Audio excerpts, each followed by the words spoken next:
Thank you all for being here. We're going to start.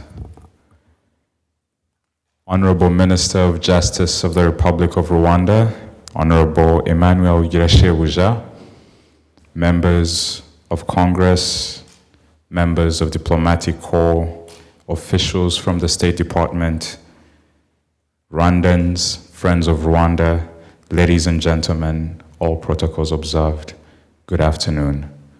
My name is Ian Manzi, and I'll be your MC this afternoon. I would like to start by thanking everybody for taking the time to come and join themselves to the people of Rwanda this afternoon during our Kwibuka 30.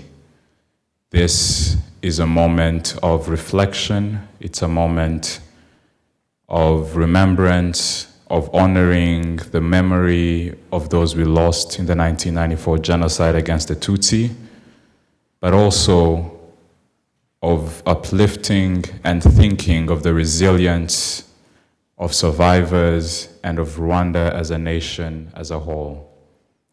Last week, His Excellency the President of the Republic of Rwanda told Rwandans and friends of Rwanda gathered in Kigali that this is a season, a moment of grief, but also gratitude. And this afternoon, as we grieve and as we remember our people, we are also grateful for the support of everybody who came out today. We are ready to start. I am going to request everybody to rise as we observe the national anthems of the Republic of Rwanda and the United States of America, and we will continue with our program.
Thank you all. You may be seated.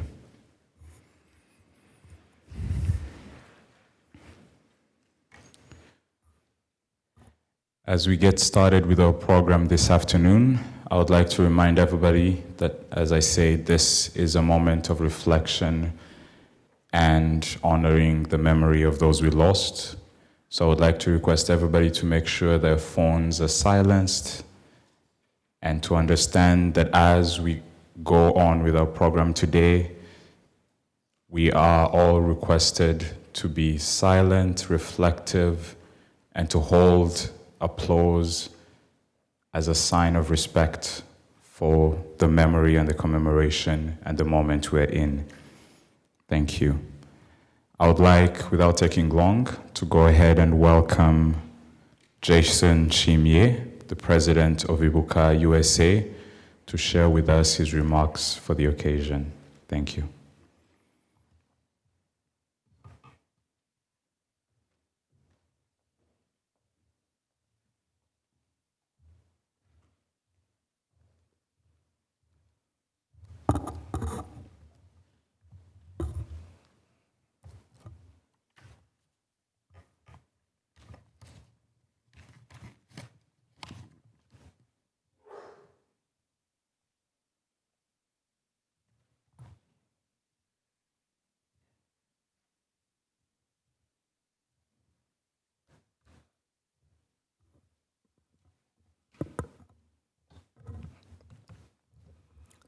Thank you. Honorable members, special guests, fellow survivors, I want to say thank you so much for supporting us, for being here today. Today, we commemorate 30 years after the end of 1994 genocide against Tutsi in Rwanda. Although it might sound like a long time, for survivors, it feels like it happened yesterday. The loss of our loved ones and friends, family members, they stay with us every single day. Over 1 million innocent Tutsis were murdered. They were among the best people in our life that we cannot tell you how we feel today.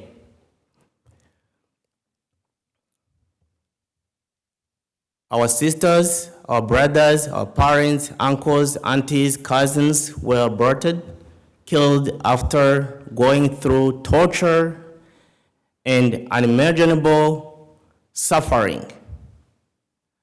Our mothers were disobeyed and tortured in kind of animal behavior. Most of them were raped, others were killed in unspeakable words. However, some people might wonder how in one day a neighbor, a friend, a family member can turn and decide to kill. Genocide is the worst crime against humanity, and as is defined in the UN Convention of Prevention and Punishing the Crime of Genocide in 1948, a crime to qualify as a genocide, some conditions should be met.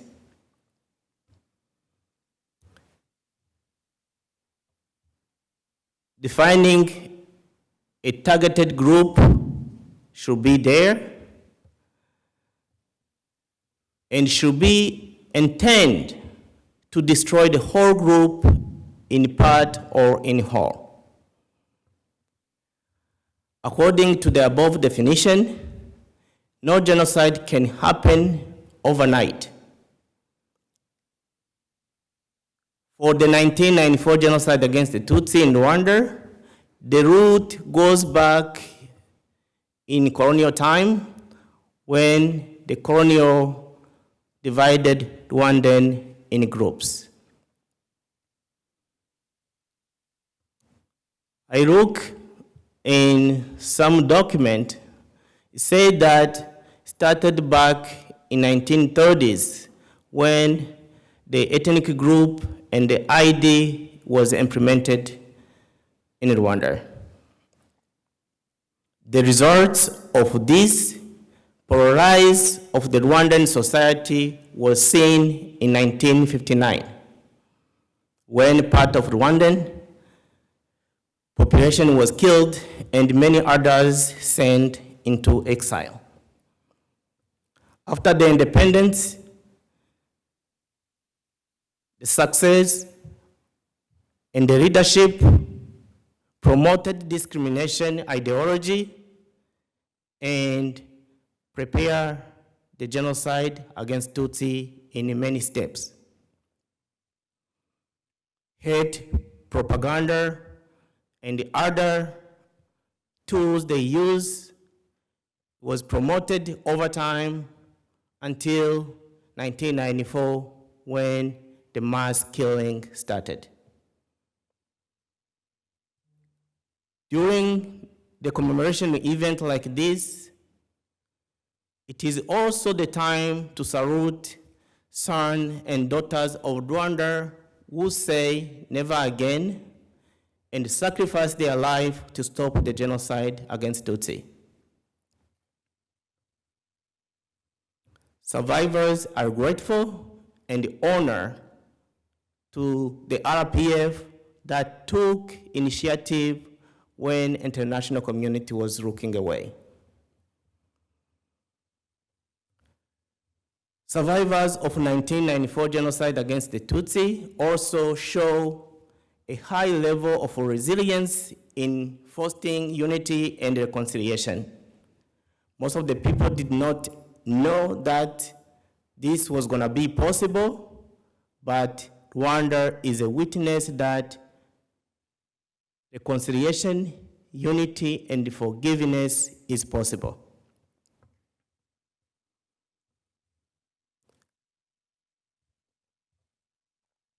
However, survivors and perpetrators live in the same village, working together to support each other. This is what we call a true forgiveness. As we know, the last stage of genocide is denial. When the perpetrators and sympathizers are trying to cover up what they have done and take a path to deny their wrongdoing. The denial can take different form. Some, they use different numbers. They avoid to use over 1 million Tutsis that were murdered. They avoid to use the proper name of genocide against the Tutsi. All this hurts to us as survivors, and I will say it because as a survivor, we face many attacks, many emotional time when we see these activities. And I will say, if someone comes to a funeral service and trying to insult the family members of the survivors, you can imagine how it hurts on that day. Also, some, they denied the justice. And that's how we see many perpetrators still free, and we meet in the same church, same shopping center, in the same places. They are still free, and when the survivors give those information that these people have been taking innocent people's life, nothing get done. That is justice denial. For us as Rwandan, we are We deserve justice like everybody else. As we remember for the 30th years of genocide against the Tutsi, I wonder if the whole world has learned a lesson. Sometimes I think they have not. And I'm not a politician, and I will say as a survivor. And on behalf of survivors, we see the hate ideology happening over and over and over again. And I cannot finish without saying that the same people who took the life of our loved one, they flee from the justice, ran away from Rwanda. Some, they went to Congo. They went with the same ideology.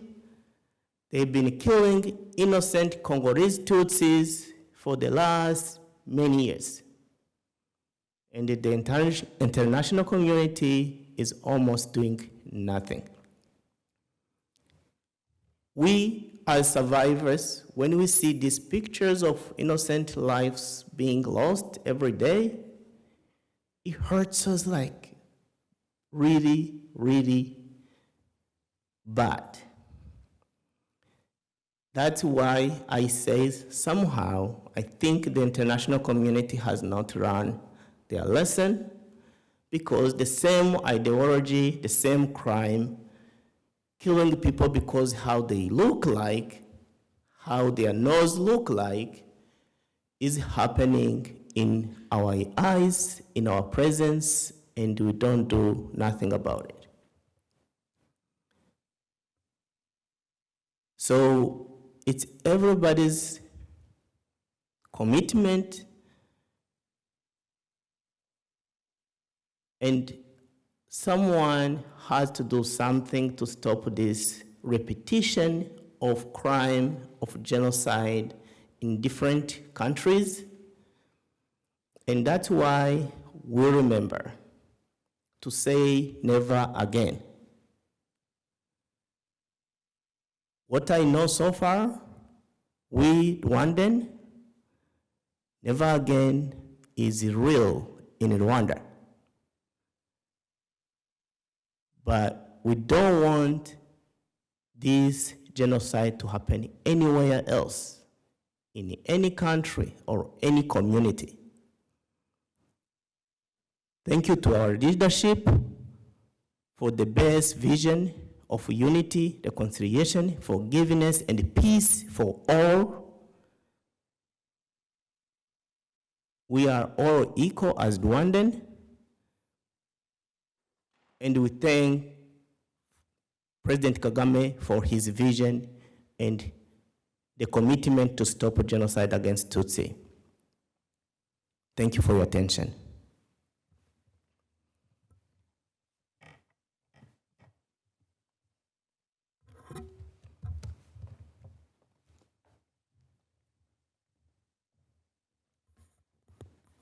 Thank you, Jason. We oftentimes are asked as Rwandans, why do you remember? And there may be many reasons to explain why we do, but I'll put it in these two. One of the earliest stages of genocide is dehumanization. So we remember to give back the humanity to those we lost in 1994 and remember them as people, as family members, as the humans they were to us as a nation. And like Jason mentioned, the final stage of genocide is denial. And it is impossible for anybody to tell us that what happened in Rwanda in 100 days in 1994 is nothing, is different from what we know and remember. The reason why we remember is to make sure that those who try to rewrite or erase history have no voice and they're able to face the reality and the truth of what we know as Rwandans. And it is why, in moments like these, we are going to give time to one of the survivors of the 1994 genocide against the Tutsi, Ms. Immaculée Gakwaya Songa, to share with us her testimony, her journey, her story, and one that we should all make sure nobody plays around with. Ms. Immaculée, may step forward and share with us your testimony at this moment. And as she comes forward, I would like to ask all of us to remember that this is a moment of reflection, and I'll keep asking people who are coming in to make sure their phones are silenced and we're able to show solidarity and strength with our survivors. Thank you.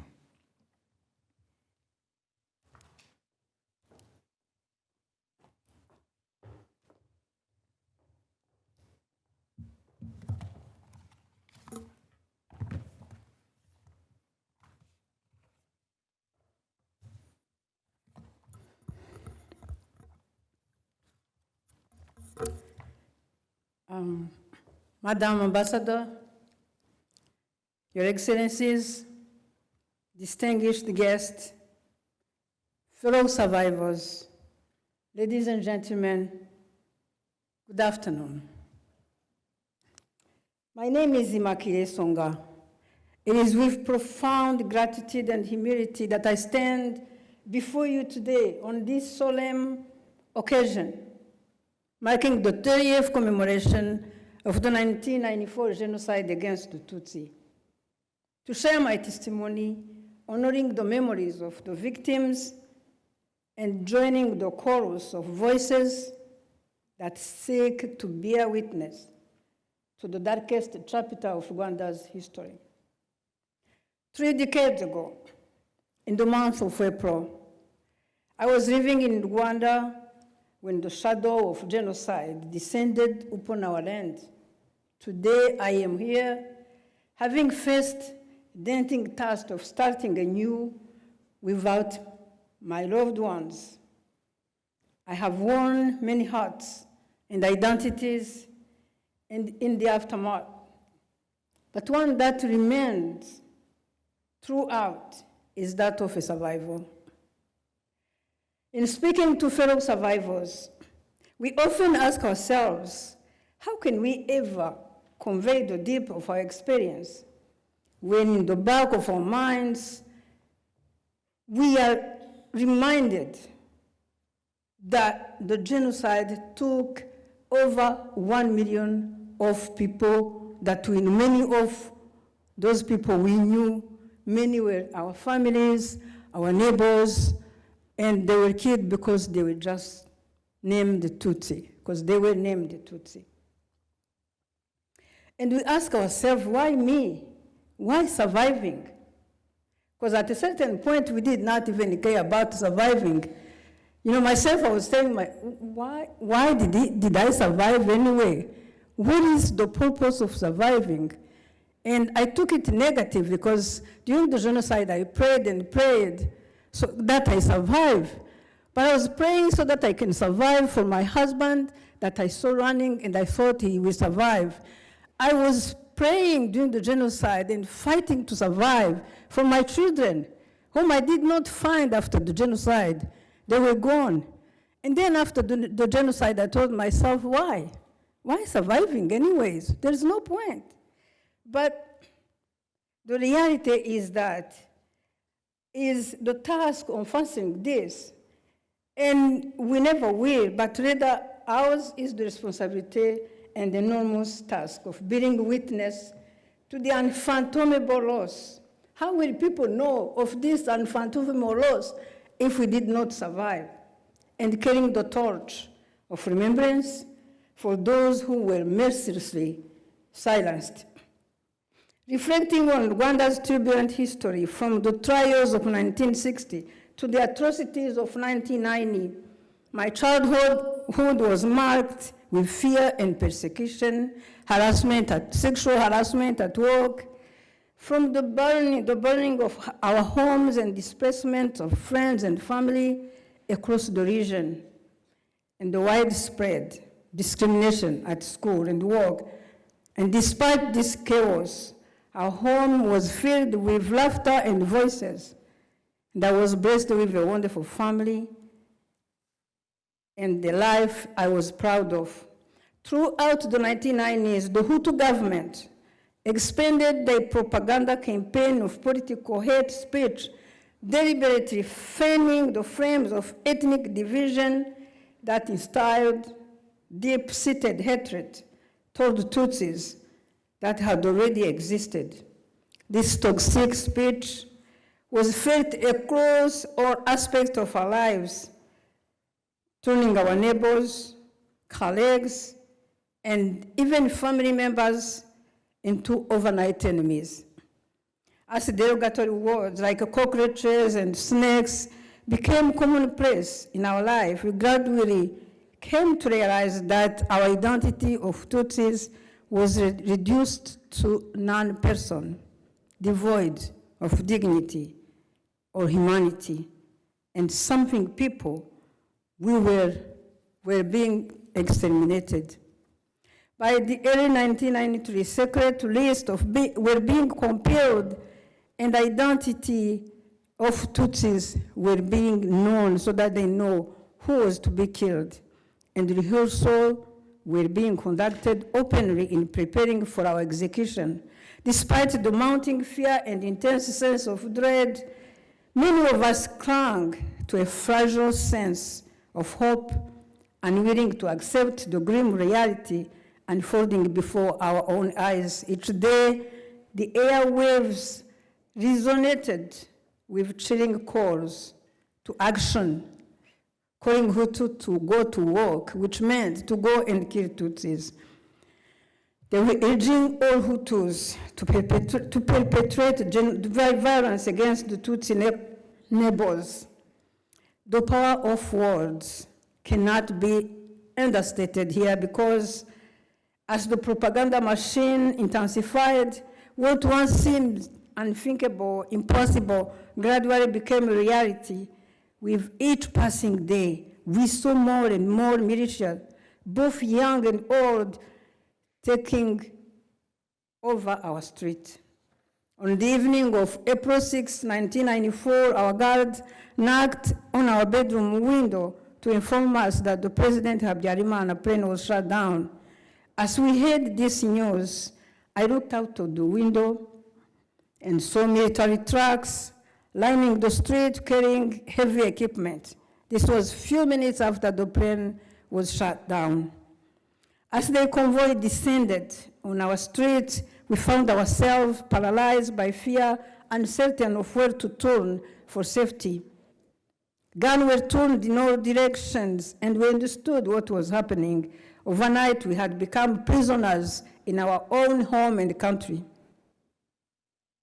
During this chaos and uncertainty, my husband implored me to remain calm and to trust in God.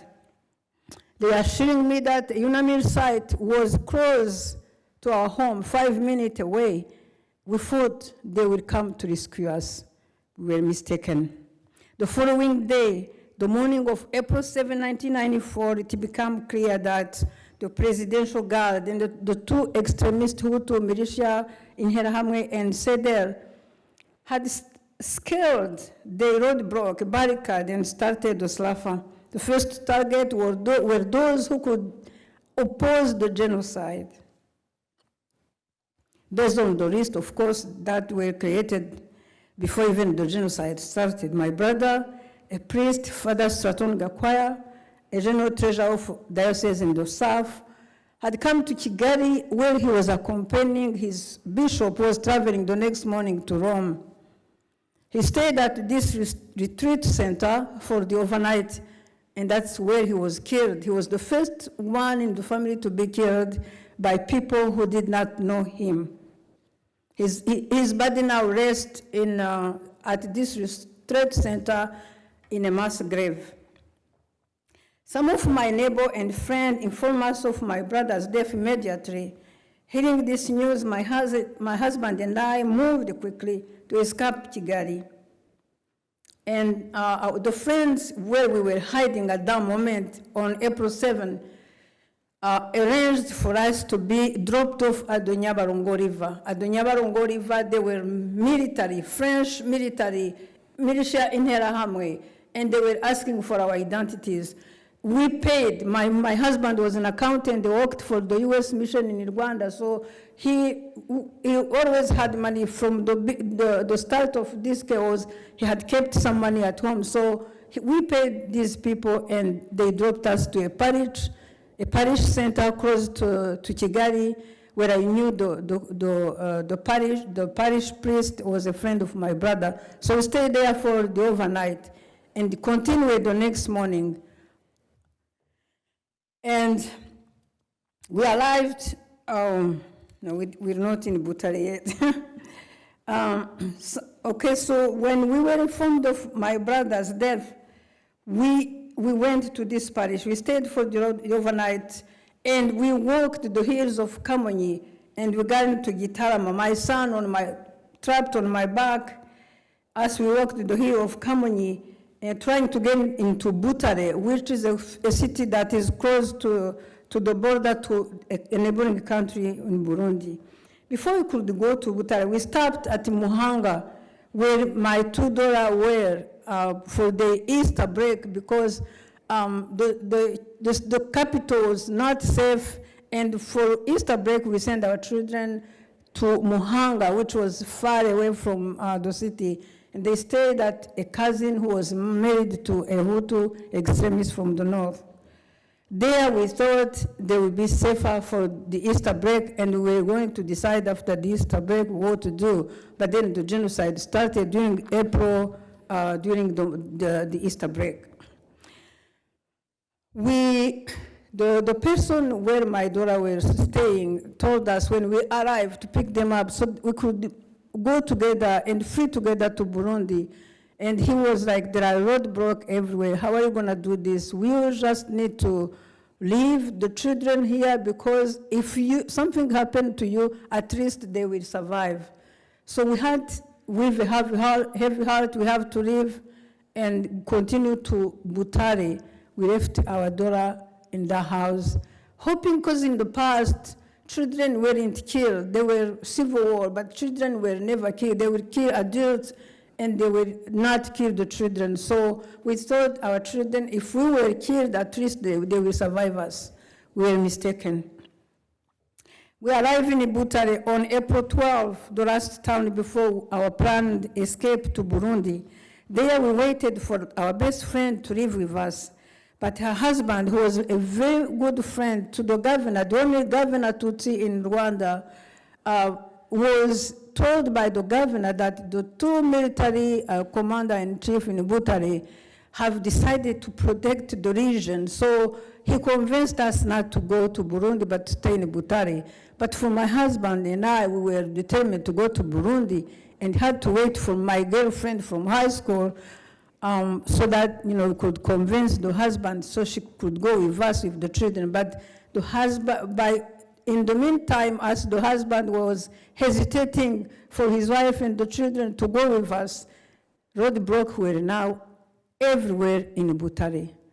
We were stuck in Butare, so we could not move to Burundi. So it became very impossible for us to even make it to escape to Burundi. And at this point, we were sitting ducks, waiting for our own death with my husband and my son, my best friend, her sister's family, and days and nights passed slowly. We waited. On April 27, 1994, around 9 in the morning at my friend's house in Butare, my son was crying hysterically, and I decided to take him out of the house so that we don't put everyone in the house in danger. Because we thought the militia didn't know we were in this house, but we were mistaken because they knew. They were meeting daily every morning at 10 a.m., there was a meeting in Butare where they will count and make the list and know this, this is kid, these people are kid, we are left with this list. So we were in this house and militia came. I was outside, I took my Bible. This was now my everyday reading. And this is Psalm 91, verse 5-7. It says, "You will not fear the terror of the night, nor the arrow that flies by day, nor the pestilence that stalks in the darkness, nor the plague that destroys at midday. 1,000 may fall at your side, 10,000 at your right hand, but it will not come near you."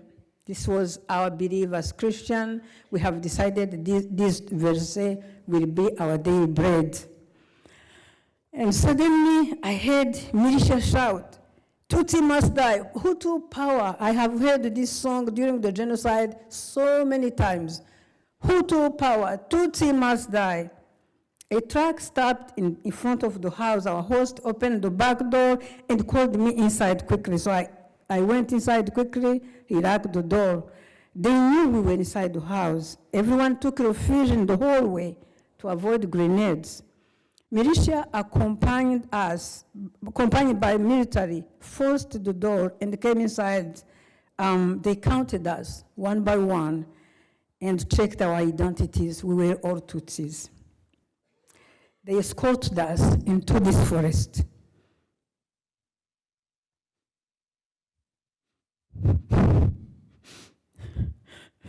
And they started a killing, not by shooting us, but using machetes and paddles, and killing one by one. My girlfriend, Kaitesi, I went to school with, was the first one in line. She was killed by militia hitting her with paddles. Her eyes, as she was looking at me, won't leave me. They stay with me forever. This was a beautiful woman. She has a golden heart, but she was the first one to be killed as we were in line. And her children followed. They were so little. One of them was my goddaughter, Isabel. Please excuse me. Yes. So I started, when a militia and military got to me, I put money. My husband have given me money. I mentioned earlier that he was an accountant. He had money at home, so he had given me some money as we started, running, and when militia would come to the house, because on April 7 wasn't the first time they came to this house. I put the money from my only one clothes, we call it kitenge. I had one clothes around me for the entire 3 months. And I put money from these clothes. I started giving to him, and I told him, "Please don't kill me. I give you money. There is more money inside the house." And like a military person who was supervising the operation pushed me aside. I wasn't thinking at that time. I have seen my girlfriend, her children die in front of me. And so I wasn't thinking. I moved backwards, back into the forest. My youngest son, who is here today, thank you for coming. Actually, I live in South Bend in Indiana, so he came from far, and he surprised me with his cousin to come here and support me. Thank you. So I moved backward in the forest, and I sat under a tree. This tree has I had to find a tree that had low branches so that I can sit. And I sit and I put him on my tummy.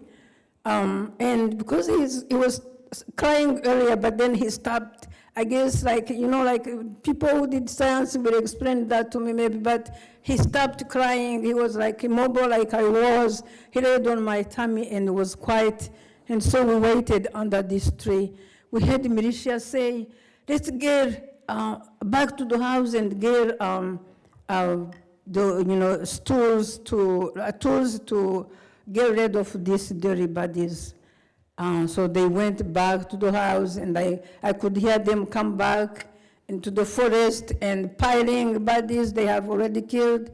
We were about 20 people in the house, so they were piling them. I saw my husband run. He had said, before that, no one will kill him with a machete. So I saw him run, and this gave me the strength to survive and to continue fight.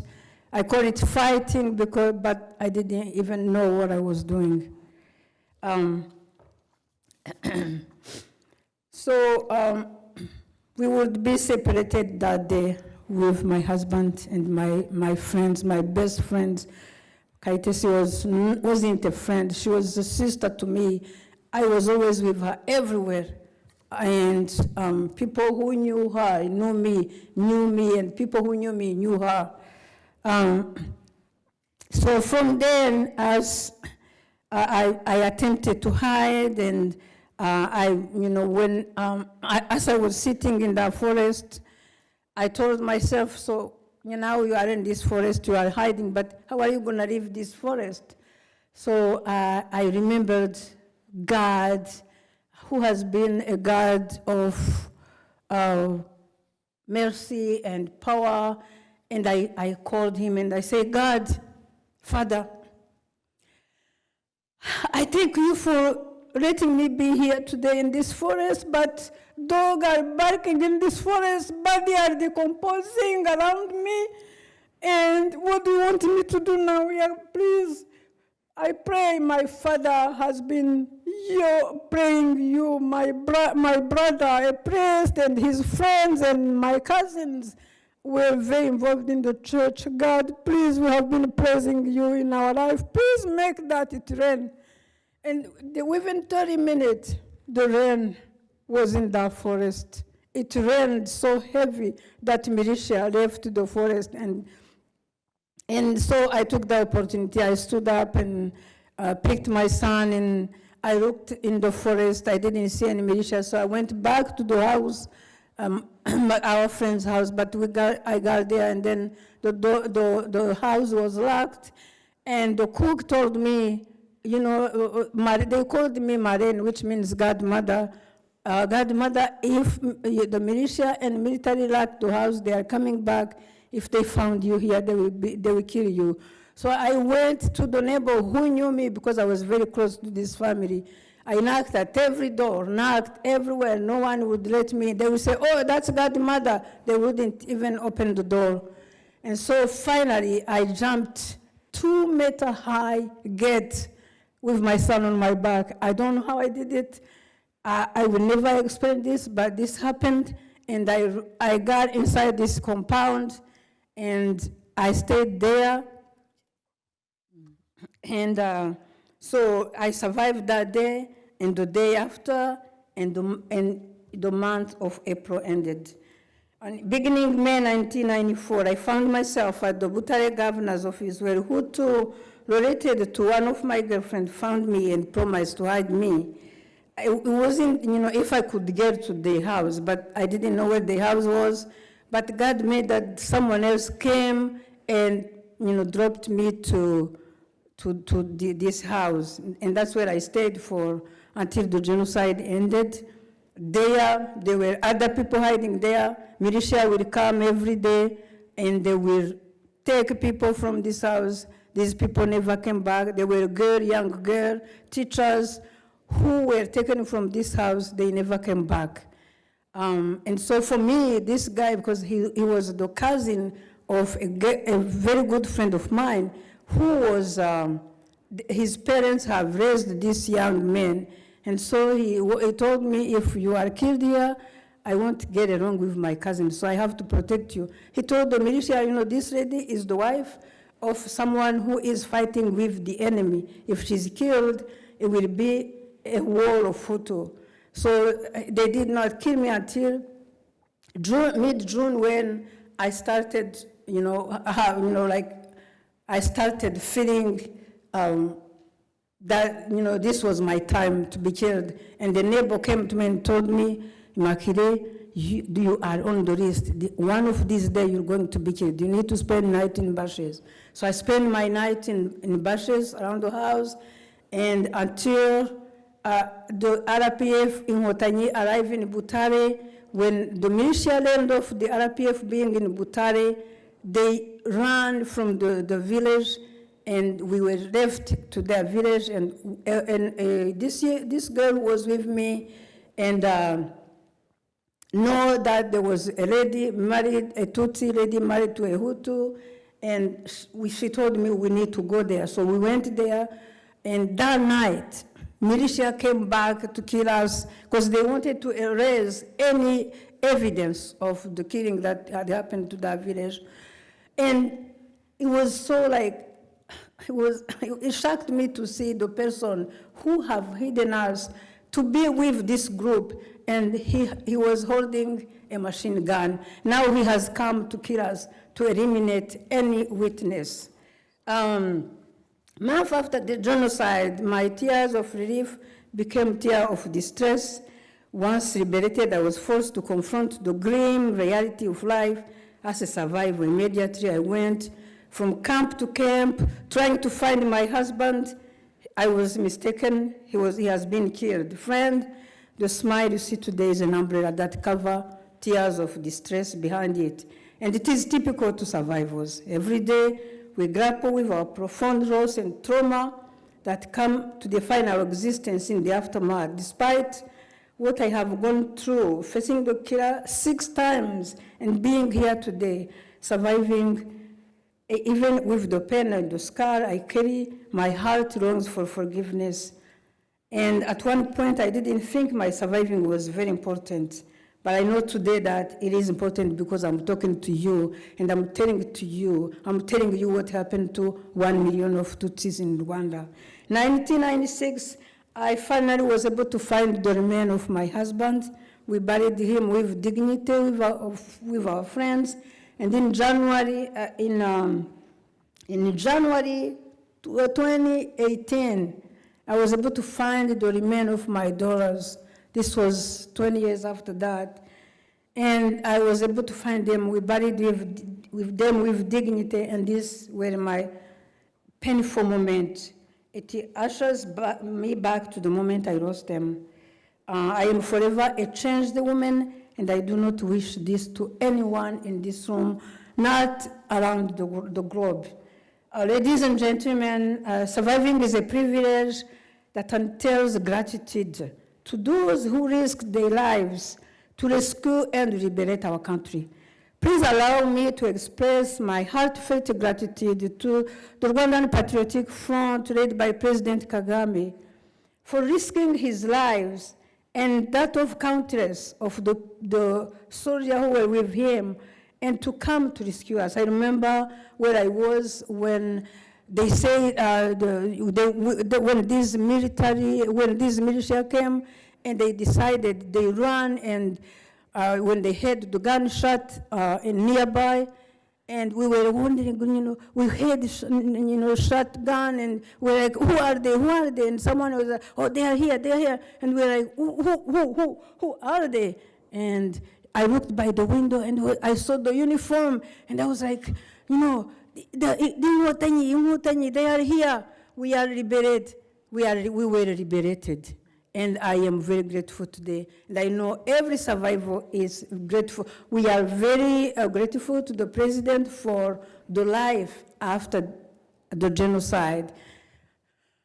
As a person who grew up in the years of 60 and where people were being killed all the time and civil war happening, I need to emphasize this because for the last 30 years, there is no civil war in Rwanda. We are living with total security and peace, and we want this peace to spread around the world. To the survivors, I thank you for being who you are.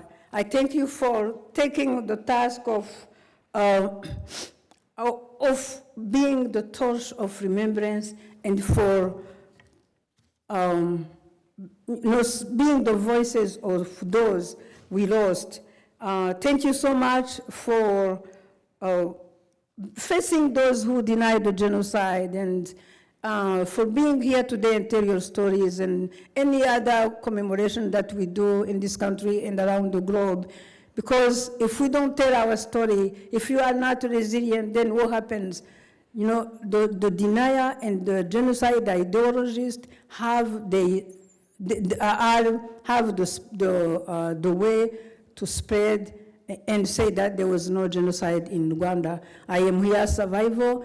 I lived during the genocide. I survived it, and I say no to genocide denier. We are here as survivors, and we will fight any person who denies that there was a genocide in Rwanda. Thank you so much, the audience. I want to thank you all, and I implore you to fight and call your leaders, world leaders who have decided, some have decided to protect the genocide, those who committed the genocide. Please, I implore you to be instrument of peace. And being instrument of peace doesn't mean to spread just peace. It's also to give peace to survivors when they know that the genocide ideologists and deniers that justice is rendered to the 1 million we lost, it's rendered to survivors and to Rwanda.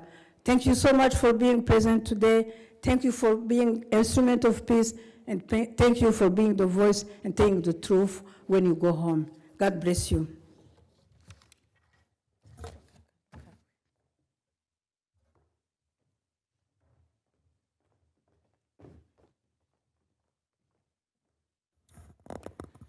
Thank you, Mama Immaculée.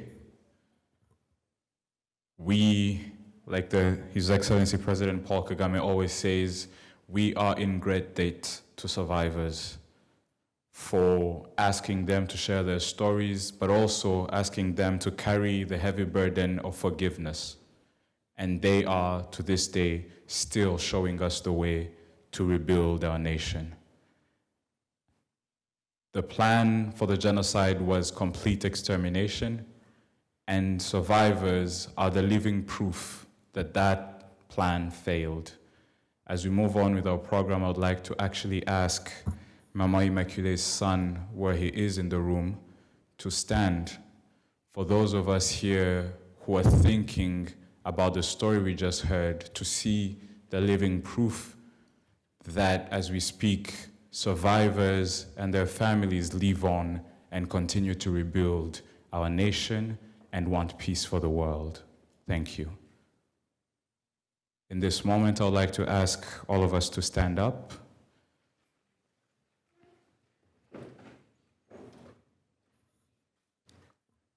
We are going to observe a moment of silence in honor of the many lives we lost in the 1994 genocide against the Tutsi. We are also going to light a flame of resilience, of peace, and of hope. So I'd like to ask all of us where we are in the room to light this candle, this flame, and take a minute to think and reflect and honor the more than 1 million lives we lost in 1994.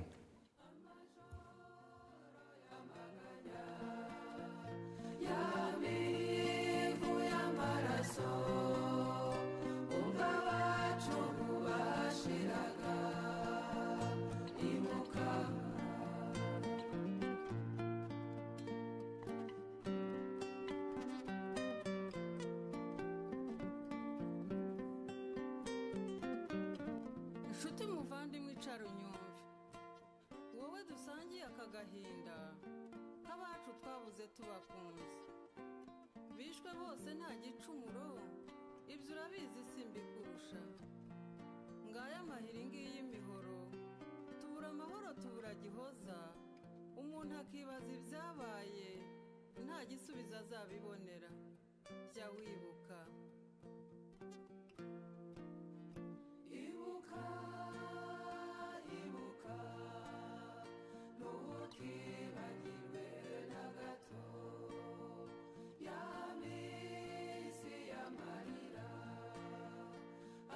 Joy.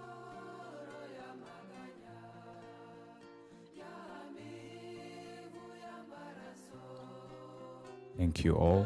You may be seated.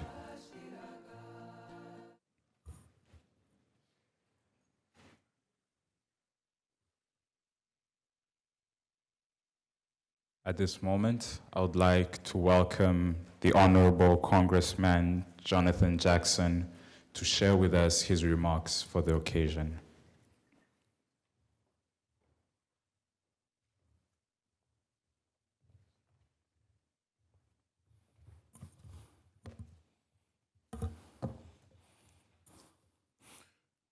Good afternoon.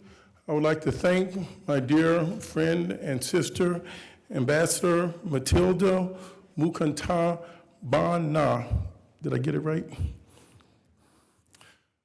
Excellencies, ladies and gentlemen, the mystic chords of memory require that we do more than just remember the times of life that make us smile.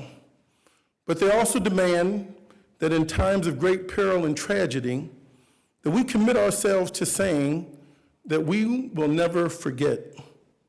We gather here today because the senseless slaughter of 1 million lives demand that we honor their sacrifice and tragic demise.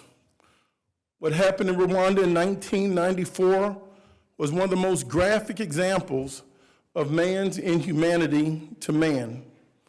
What happened in 1994 shifted the great tectonic plates of our moral sensibilities, not only because the blood of innocents ran unregulated down the streets of Rwanda, but also because the rest of the world watched and did nothing. Today, we not only remember the victims, and today we not only honor the courage and sacrifice of the survivors, but on this day and in this place, at this moment, we remind the world that the inability to act in the presence of evil is a form of complicit behavior. That the word go forth from this time and place that silence is betrayal. This is a solemn day, but is also a day of an opportunity for us to do better and to make the lives of the survivors and of this great tragedy better than they were 30 years ago. And as a member of Congress, I'm honored to be here today with my colleague, Congresswoman Sheila Sherfulis McCormick, an outstanding voice for the people of the diaspora. As members of the Foreign Affairs Committee together, we pledge to you that we will always lift our voice to push this nation in the direction of its better angels and its founding principles. I pray that the rest of those who have gone before us will somehow give peace to those for whom this journey is unfolding. I commend President Paul Kagame for his leadership in guiding the country to heal, reconciliate, and unite. His moral courage, dedication, and ability to steer the country from genocide to one of the fastest growing countries in the world must be commended. Rwanda continues to be a beacon for many in Africa and across the world. He sought reconciliation in a time of horror and not revenge. To the beloved people of Rwanda, you have come a long way and have overcome pure evil. May you continue to heal and unite for the good of our country and for the good of yours and for the example you have set for the rest of the world. May love continue to guide you. And may you always know that here on earth, God's work must truly be our own.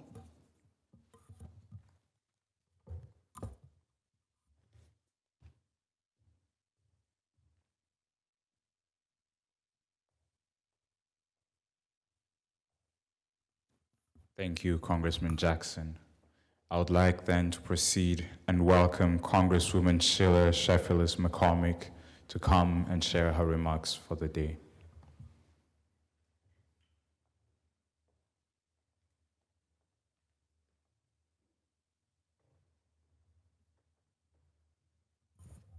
Good afternoon, everyone. As we're here remembering and renewing our spirits, I would like to begin by saying a very good Thank you to the Ambassador Matilda Mukantabana for all your hard work. The ambassador took a group of us from the Congressional Black Caucus in AIPAC to Rwanda, where we witnessed firsthand what Rwanda went through in its great transformation. That trip was a trip that will always stay dear in my heart. Seeing the atrocity that happened, the genocide against the Tutsi, was heartbreaking. Understanding the work that needs to be done to make sure we continue to move forward, I think was the most important thing we took back. Our commitment to make sure that we never experience this ever again is one that was fortified during this trip. And so I thank my colleague Jonathan Jackson, who was on the trip with us, because both of us on Foreign Affairs have made that solemn commitment that we will continue to support Rwanda and we will continue to make sure that this never happens again. We gather here today to mark 30 years since the horrendous 1994 genocide against the Tutsis, a time that altered the course of history, not just for Rwanda, but for the world. Devastating loss of life, 1 million people were slaughtered, and as many as 250,000 women were raped. We convene in remembrance and with a shared commitment to ensure that peace and unity prevail to shape a harmonious future. When I recently traveled to Rwanda, and I'm excited to travel back, the prospect of returning in my mind makes me excited to see how far Rwanda will continue to go. I was tremendously impressed by your administration's progress on the development front, combating corruption and improving governance. I commend President Paul Kagame and the Rwandan people for their leadership and commitment to building the Rwanda we see today. From ashes to economic development, Rwanda serves as a model for other countries. Some may say that Rwanda is an African miracle, but to me, it's not a miracle. Rather, it is a product of leadership in action. It's not just a product of leadership in action, but it's actually seeing a democracy at work. The story of Rwanda's resurgence firmly underscores the lessons that people in peace is not in the absence of conflict, but the presence of justice and diversity and human dignity. As I travel the continent of Africa, and I even travel the Caribbean, the one thing I hear from everyone is, how can we be like Rwanda? How can we pick ourselves up from an economy, from a ruler who is being unjust or some kind of devastation? How can they live in a thriving democracy and rebuild themselves to be like Rwanda? That is a beautiful legacy that we've been able to see Rwanda become who she is today within 30 years. So as we remember all of the terror and the attacks and the victims, let us celebrate how far Rwanda has come. Let us celebrate who Rwanda is to the entire world, especially the African world and the Caribbean world. A beacon of hope, a beacon of light, a beacon of truth, a beacon of honesty, a beacon of how you can come together in peace, actually give justice to the people who were harmed, actually giving hope to the people who were in the conflict, to sit side by side now and celebrate a democracy, a thriving democracy. So I look forward to being here. 30 years from today, I probably then would be like 90. But I do look forward to being here at that moment, where we can tell our children and our grandchildren what happened to Rwanda, how Rwanda overcame, and how Rwanda now is thriving, how Rwanda is one of the jewels of Africa. And I'll be proud to say that I remember when I spoke to President Paul Kagame, and he was able to talk about how Rwanda overcame. I will tell my children stories of what I saw at the different museums and the tenacious people I spoke to and how they survived. This is a moment in history for all of us. And I thank you for allowing us as members of Congress, us as Americans, to take part in this moment so we can continue to celebrate your legacy. So as we renew our commitment, as we remember, let us also find hope for the future, even the future in the US, because Rwanda, if Rwanda can get through it and be where they are today, we can get through this moment also in the United States. So thank you for being a beacon of hope for us also. Thank you.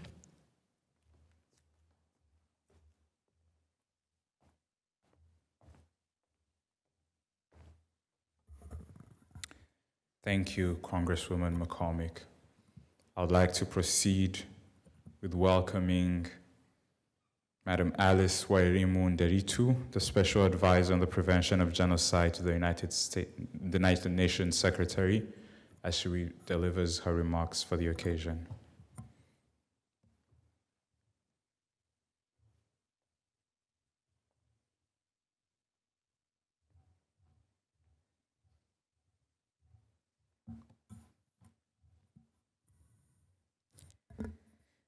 I'd like to begin by acknowledging the survivors in this room, the survivors who are watching everywhere, the survivor we just listened to, the two survivors we just listened to, and also say, Your Excellencies, Congresswomen, Congressmen, ladies, gentlemen, and Ambassador Mathilde Mbokantabana, who invited us here.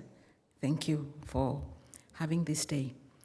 So I join you today on this important commemoration to mark the 30th anniversary of the 1994 genocide against the Tutsi in Rwanda.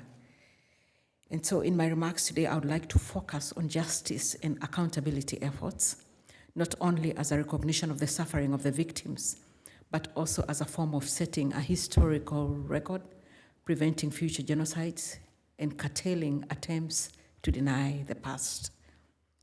From the outset, I must emphasize that my mandate is on prevention, not on adjudication.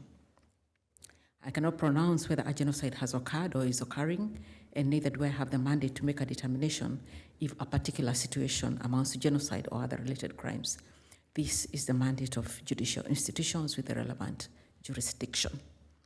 So I was in Kigali last week with the Minister, Honorable Minister of Justice, who is here today, and I had the honor to represent the Secretary General, but also work with UN colleagues on the ground and join the official Kwibuka 30 commemoration of the genocide against the Tutsi.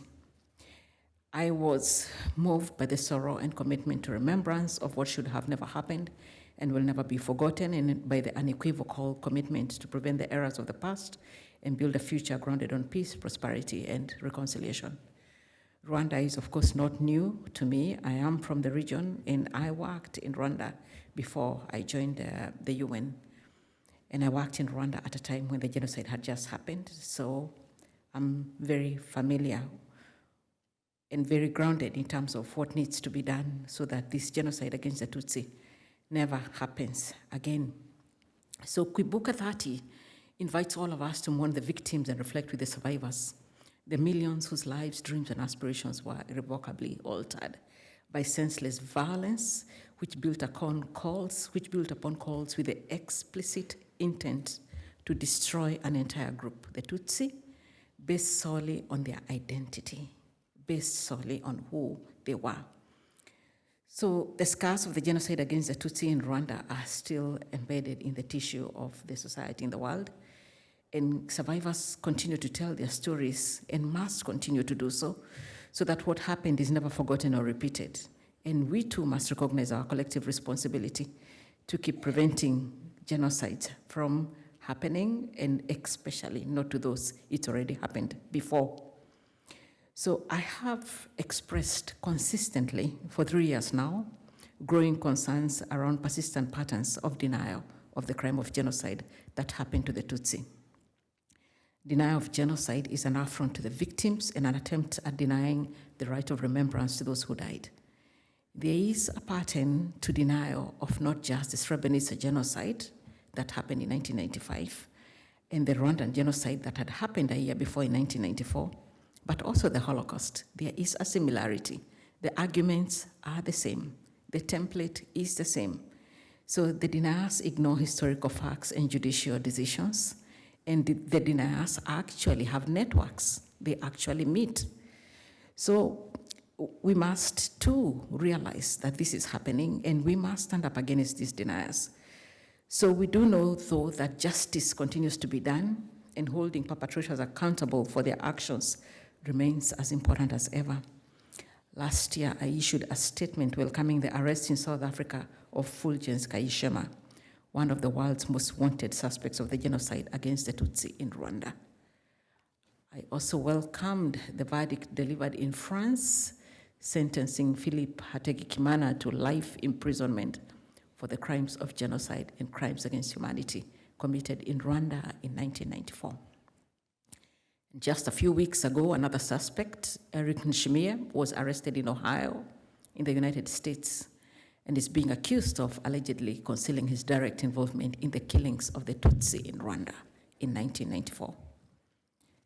So my message for Kwibuka 30 has been a call to all member states to facilitate justice and not to impede it, because despite these efforts, many suspects and indeed more than 1,000 people indicted for the genocide against the Tutsi are still at large, with some of them living what we call normal lives without any fear of being brought to justice. And they are living in member states of the United Nations. We do know what justice does. Justice brings strong visibility on the facts that happened, and in turn permits all of us to build defenses against the dangers of genocide and genocide denial. So for the last 3 years since I took up this position, for my first year when I joined, I asked the permanent representative in New York, Ambassador Valentine, I asked her, why are we not calling this genocide by its proper name? What is this Rwandan genocide? Yet we have a General Assembly resolution that names it as what it is, the genocide against the Tutsi. And so I began, through my office, a tradition of calling it by its proper name, the genocide against the Tutsi in Rwanda.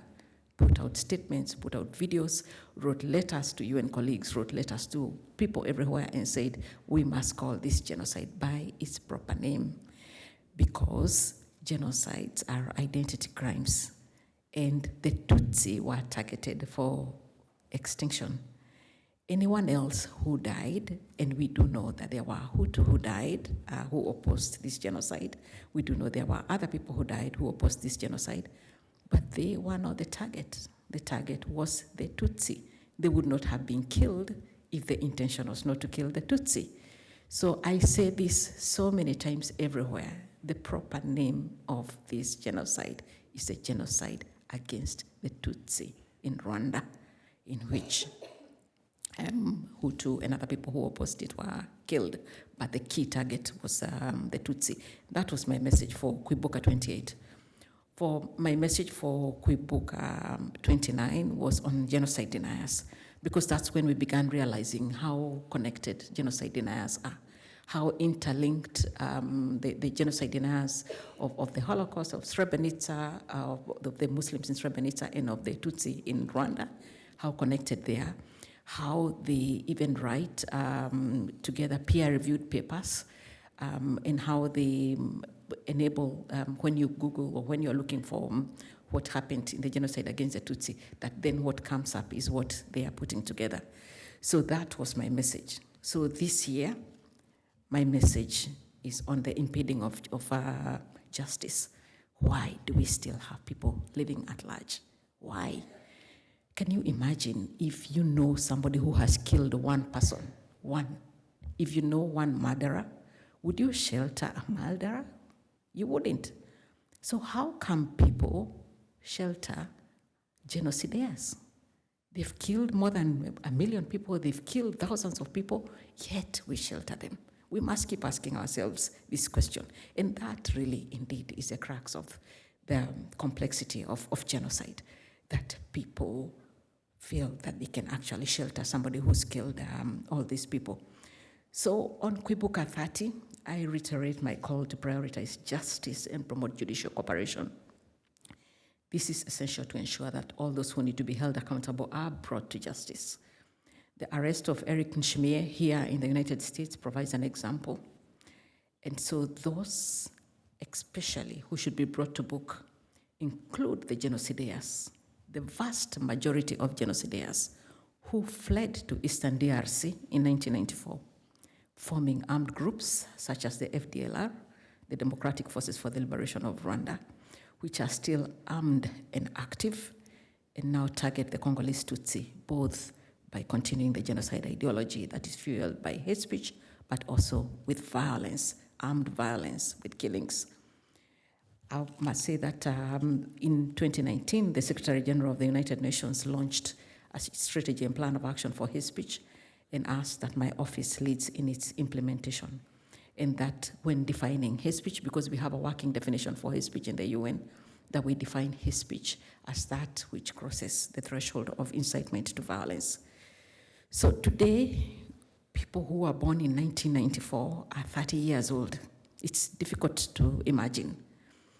And I consider it very important to take very specific steps in a structured approach to pass the knowledge on preventing genocide, so that young people stop referring to these genocides that have happened as history or as something that happens to certain categories of people. And so this includes promotion of education and remembrance as key tools against denial of past crimes, criminal accountability and adjudication of criminal allegations, trust building and reconciliation. So we must teach each new generation what the meaning of the word genocide is. That genocide, and I know it's a word that's so instrumentalized and weaponized, but genocide signifies a coordinated plan of action defined in the 1948 Convention on the Prevention and Punishment of Genocide as intent to destroy in whole or in part a national, ethnic, or racial or religious group, as happened to the Tutsi. Genocide is a process. It does not happen in a vacuum, and we continue to face the risk of genocide and other atrocity crimes in many parts around the world. So it becomes critically important to continue working to raise awareness about the lessons of the past to protect our populations from the crime of genocide and other atrocities. I always say that often we put it to the survivors to keep telling their story, to keep proving that it happened. And that what we must do is ensure that we become their voice. We must speak for them. It's so unfair to expect them to keep speaking for themselves. So 30 years ago, a genocide was perpetrated against the Tutsi. We must never forget the victims, and we must never forget this crime. Thank you.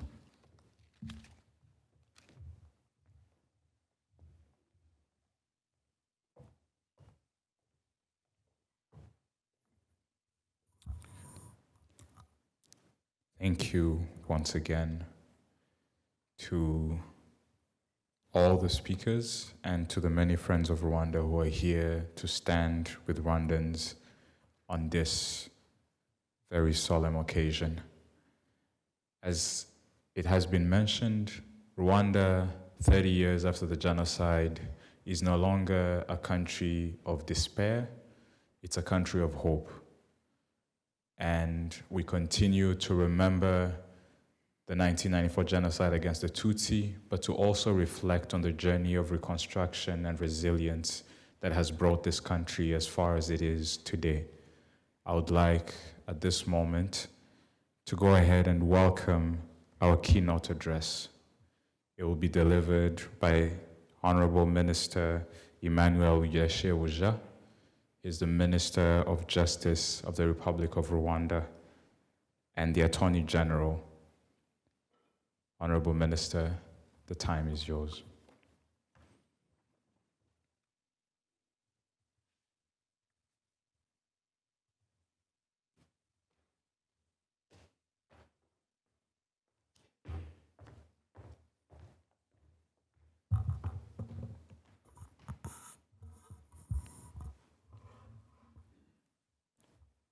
Your Excellencies, Honorables, ladies and gentlemen, friends of Rwanda, distinguished guests and fellow participants in today's commemoration.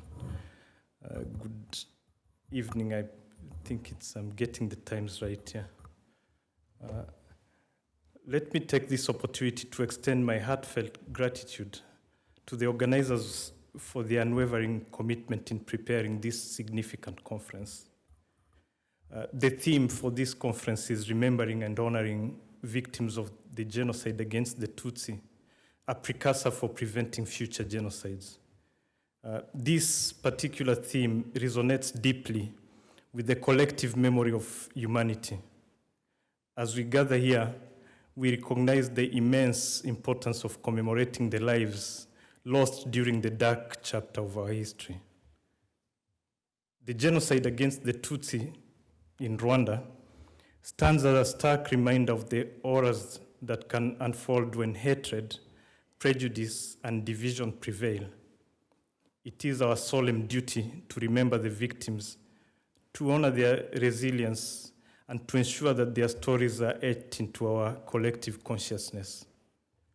By doing so, we not only pay tribute to those who suffered, but also lay the ground for preventing such atrocities from happening again. Today, as we commemorate, almost 3/4 of Rwandans are under the age of 35, as the president rightly pointed out. This means that most of the Rwandans were either not born or were too young to remember the direct horror of the 1994 genocide against the Tutsi. We therefore do have a collective responsibility to transmit this memory to the next generations and to ensure that such unspeakable crimes never happen again. During the Kwibuka 30 commemoration of the genocide against the Tutsi, His Excellency President Paul Kagame stated, and I quote what he said, and I think it was said before I quote it. Today, our hearts are filled with grief and gratitude in equal measure. We remember our dead, and we are also grateful for what Rwanda has become. To the survivors amongst us, Immaculée, Jason, and many others in the room, we are in your debt, and I don't know whether we will be able to pay this debt. But on the contrary, we keep on asking you to give more because you are the only ones who have something to give, as His Excellency President Paul Kagame has reminded us. You've given forgiveness, you've given your memories, but we are always grateful for what you do for humanity. This statement of President Paul Kagame encapsulates the complex emotions of remembrance and resilience, acknowledging both the pain of loss and the progress made in rebuilding Rwanda. The scars and dark periods still echo through Rwanda's history, but the resilience and determination of its people have been instrumental in shaping a new narrative, one of healing, reconciliation, and progress. As we commemorate, we are reminded that the genocide against the Tutsi, just like all other genocides, was not a spontaneous event. Instead, it was meticulously planned, and it unfolded over several years, and the plan was implemented with minute detail. The tragic history of our country is a long process that started a few years before independence, with decades of dehumanization and anti-Tutsi pogroms following. I will just give you a brief context so that we understand what happened even before the genocide. There was the Bahutu Manifesto that laid the foundation for the genocidal project in 1957.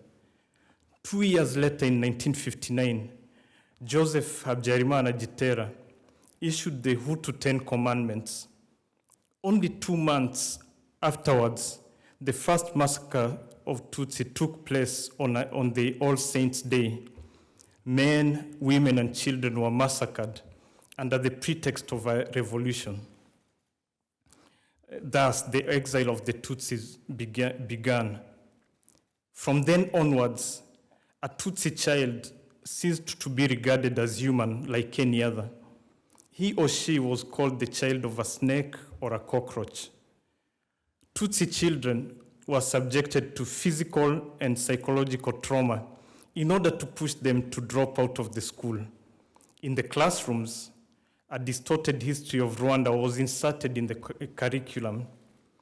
It depicted Tutsis as the invaders who had oppressed Hutus for centuries. This falsehood was used by teachers to justify the humiliation of Tutsi children and ultimately enthroned the genocide ideology in schools. The teachers separated pupils into Hutus and Tutsis in class. Sometimes, some of the children did not know the ethnic group that they belonged to, as they had to bring their parents to school the next day in order to clarify their situation. This way, racism was taught to children in schools. From 1990 to 1994, the Hutu 10 Commandments of Gitera were revised, better structured, and published by an extremist newspaper called Kangura. These 10 Commandments of hatred, combined with an extremist radio called the RTLM, taught anti-Tutsi hatred and incited people to participate in the genocide. As we commemorate the genocide against the Tutsi and honor the victims, it is crucial to recognize that at the heart of this tragedy lies the failure of the international community to heed the call for help of the Tutsi who are facing extermination. Numerous early warnings about the genocide against the Tutsi were systematically ignored. Let me highlight just a few documented instances due to the time constraint that we do have. In April 1993, that's 1 year before the commencement of the genocide, the UN Special Rapporteur on summary, arbitrary, and extrajudicial execution, René Denis Segui, conducted a mission to Rwanda. In August 1993, Segui reported to the UN Human Rights Commission that the trial of massacres of Tutsis had already begun and constituted genocide under the 1948 Genocide Convention. This is in August 1993. General Romeo Dallaire, commander of the UN Assistance Mission in Rwanda, called UNAMIR, reportedly warned the UN Department of Peacekeeping Operations, DPKO. Dallaire informed the department that Hutu extremists were planning a campaign to exterminate Tutsis. In a well-known cable to New York on January 11, 1994, that's 3 months before the genocide, Dallaire requested authority to search for and seize caches of machetes and other weapons that had been shipped in Rwanda for the Hutu militias who are known as the Interahamwe in Kinyarwanda.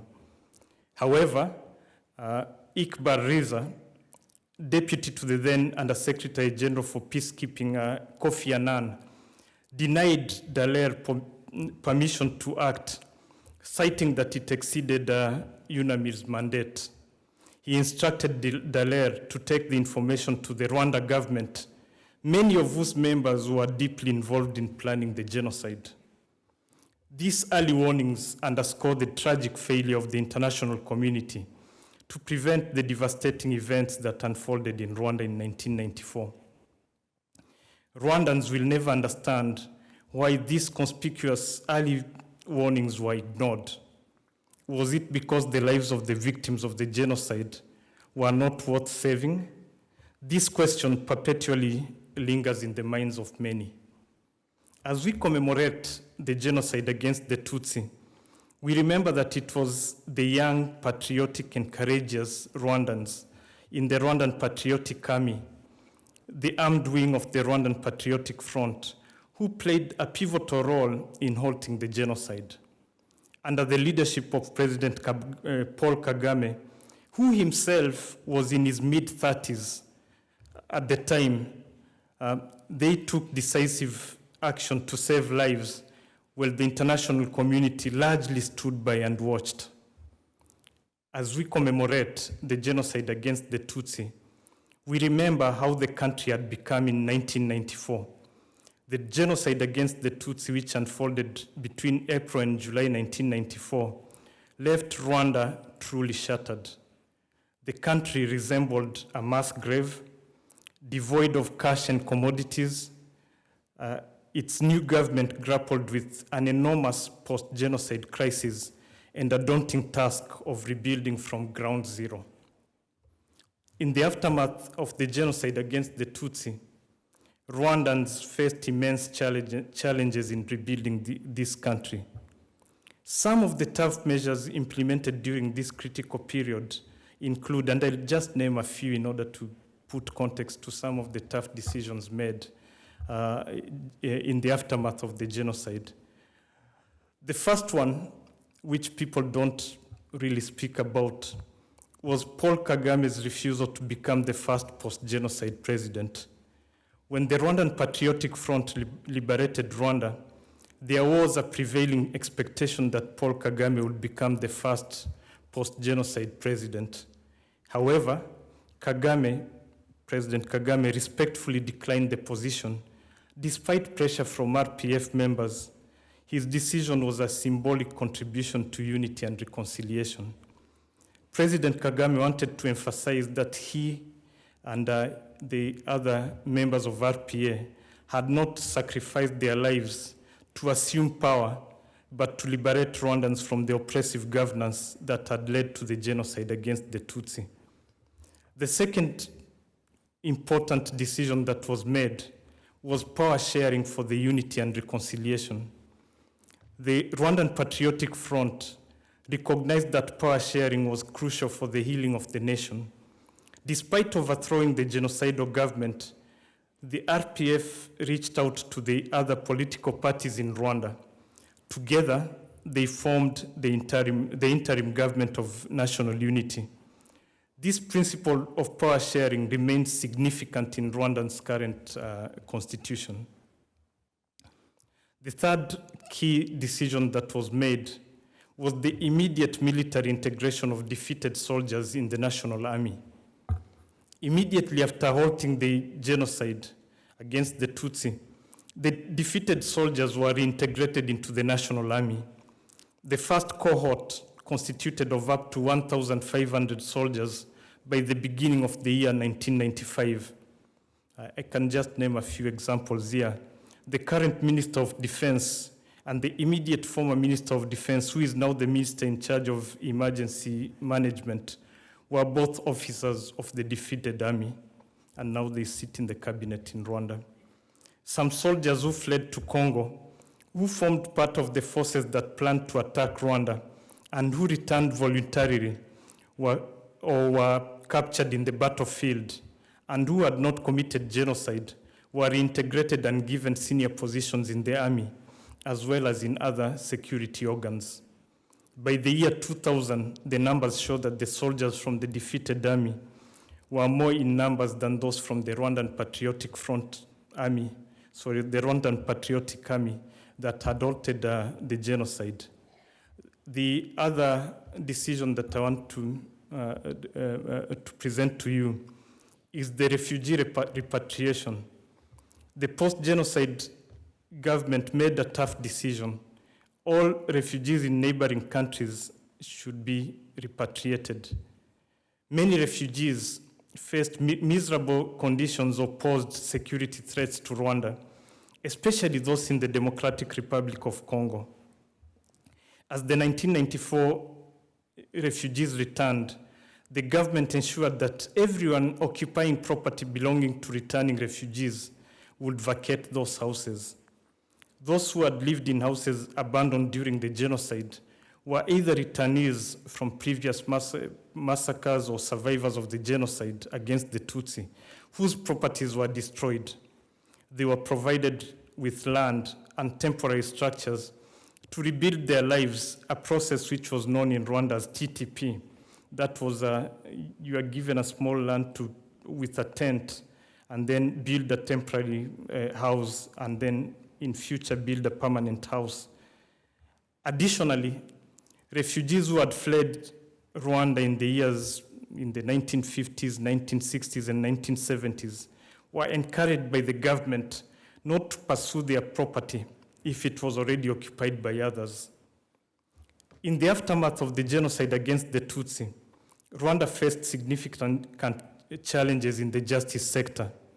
Close to 120,000 suspects were provisionally detained, awaiting trial for their involvement in the genocide. However, there were 244 judges and 12 prosecutors, most of whom did not even possess a law degree. Fewer than 50 Rwandans in the entire country in 1994 had a law degree. If conventional courts were to be used, it would have taken Rwanda over 150 years to prosecute all the suspects.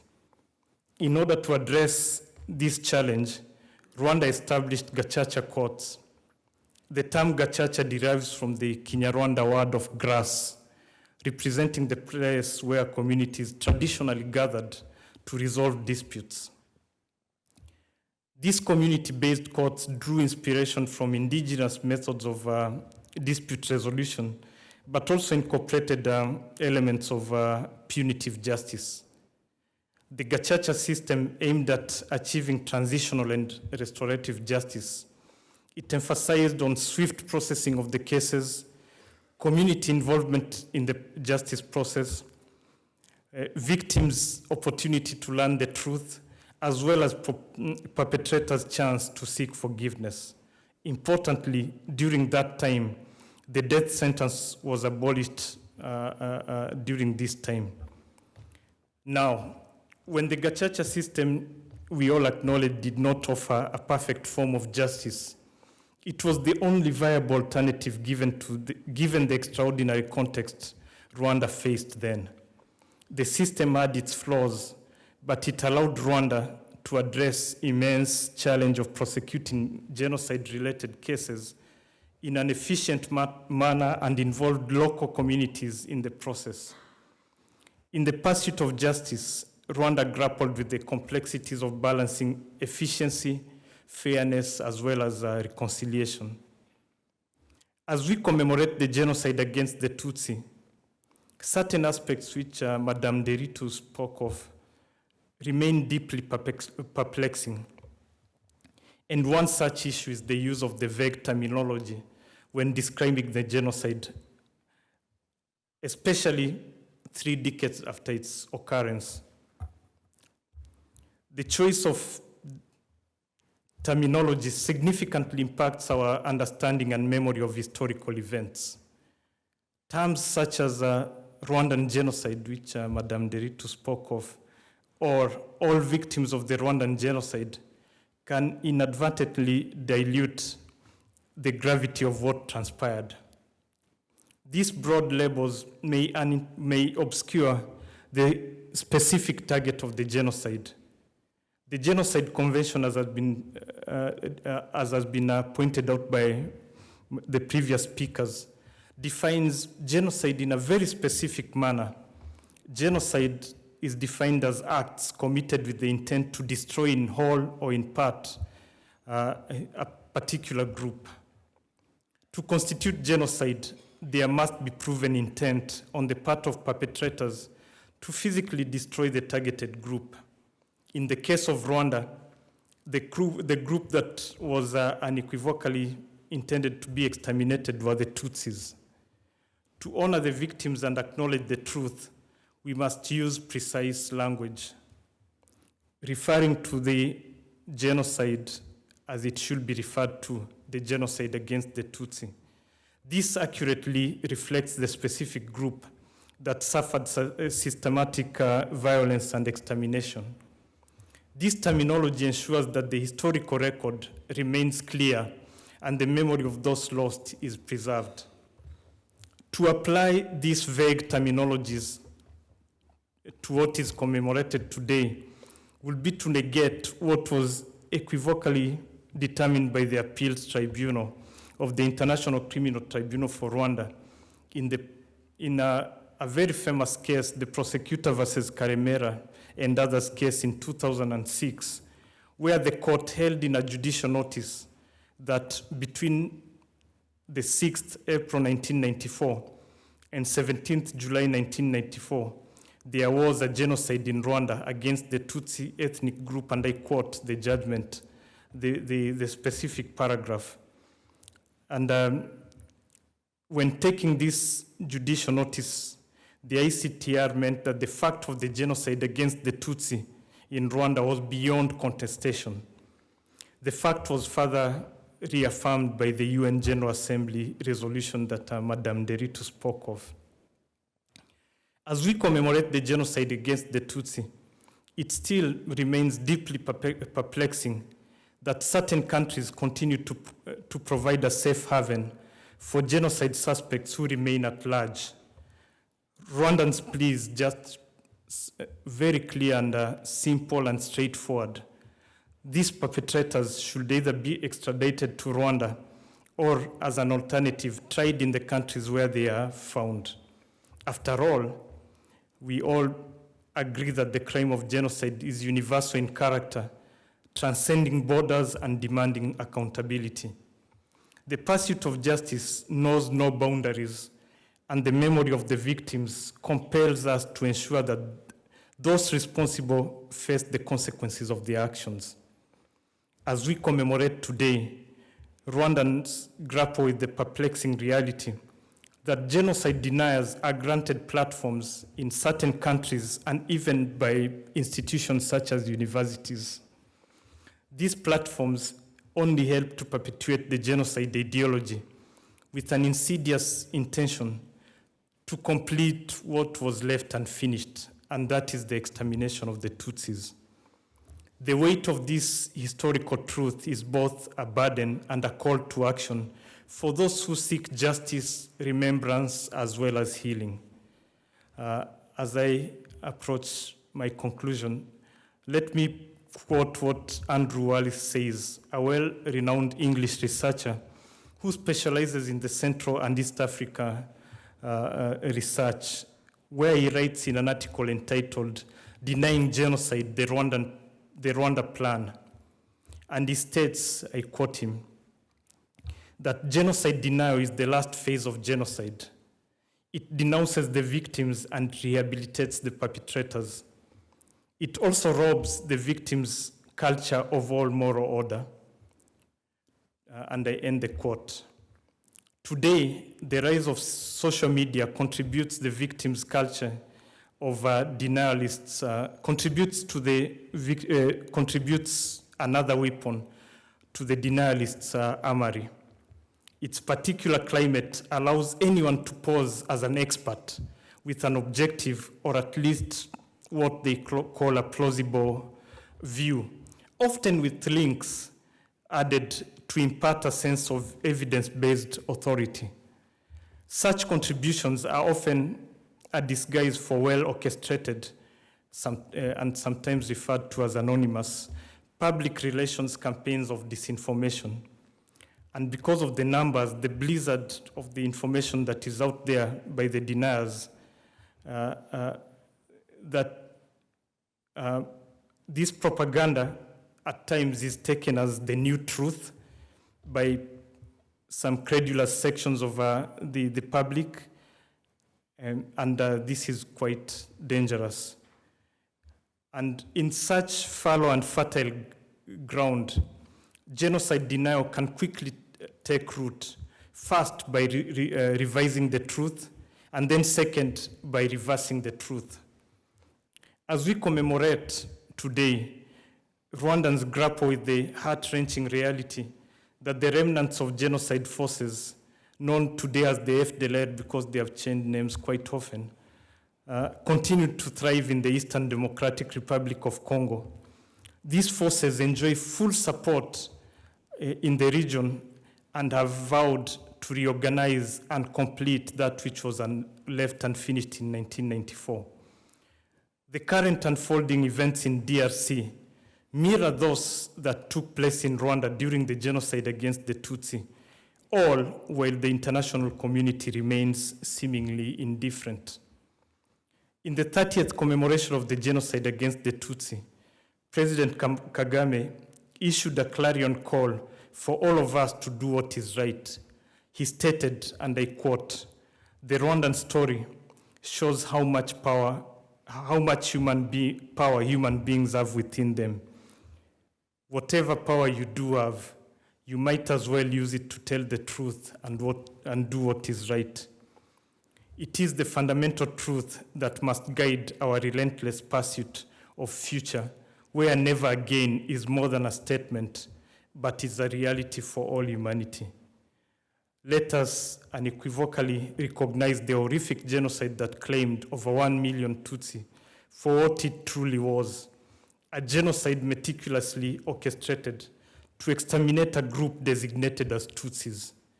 The near universal consensus acknowledged that it was indeed a genocide against the Tutsi.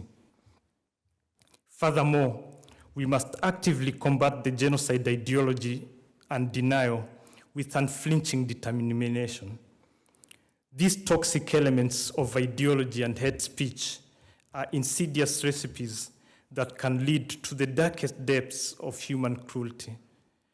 Let us stand united together, ensuring that history's painful lessons guide us towards aspiring for the future of a safe and just space for humanity.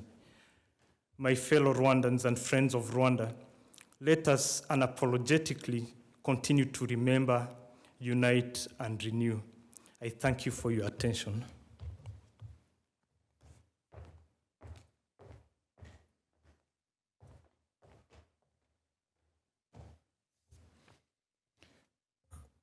Thank you, Honorable Minister. We continue to thank you all for your patience and for being here with us. And I would like to move forward with the next item on our program. I'll go ahead and welcome Ms. Sandrine and the panelists who will be taking part in a discussion on 30 years after genocide against the Tutsi, Rwanda's resilience, reconciliation, and transformation. But as they come forward, I would like to ask everybody who has a program to flip to the last page. And for those of us who don't have a program, I'll ask my colleagues to put the QR code on the screen. We have this QR code available for everybody to scan and access the online version of the Kigali Genocide Museum. You can go to the website through the QR code and be able to take a virtual tour of the museum and learn more about the history we're discussing today and have access to other resources that can help you continue the discussion beyond this room. Thank you all, and I'll give time to Ms. Sandrine.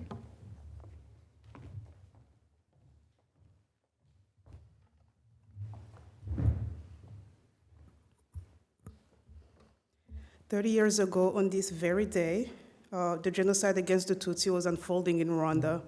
The speed and brutality of the killings sent shockwaves worldwide. In the words of one missionary, there were no devils left in hell, they were all in Rwanda. At least 1 million people were slaughtered, infrastructures were demolished, the economy collapsed, all the institutions were in shambles. The nation was ruined, the nation was dead. 30 years later, the nation of Rwanda has risen from the ashes. It is now the land of progress and resilience. The economy is growing rapidly, infrastructures have been rebuilt, institutions reinstated, security and safety are now a given. The Rwandan government has diligently worked to restore the social fabric of the nation, improving healthcare and education, and more importantly, advancing gender equity. As you might already know, Rwanda has the highest proportion of women of any legislative body worldwide. So I'm honored to be here today to discuss this transformation with this esteemed panel. The theme for our discussion is 30 years of resilience, reconciliation, and pursuit of justice. So my name is Sandrine Irankunda, and I will be facilitating. So allow me to introduce the panelists. You can find more information about them in your program. So I will start here on my right. Ms. Jacqueline Morekatete is an attorney and human rights activist. She is the founder of Genocide Survivors Foundation, which focuses on genocide prevention efforts and raising funds to support genocide survivors.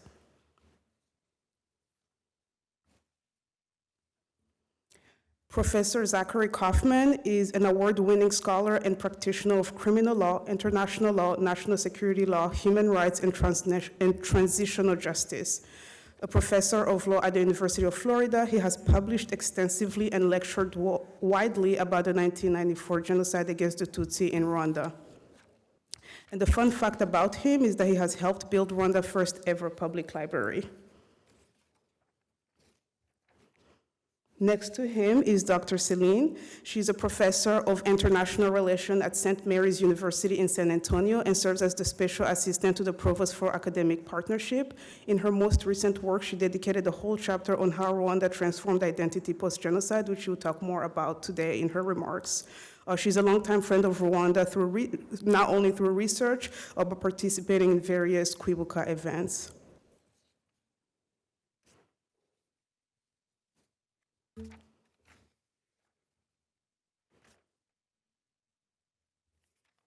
Sorry. Okay, here we go. Professor Andrew Kahn is next to Dr. Celine. He's an award-winning professor as well, actor and producer. He's currently a distinguished service professor at SUNY Buffalo State University. His recent work focuses on training teachers in Rwanda, Kenya, and the US, providing tools for storytelling in classrooms.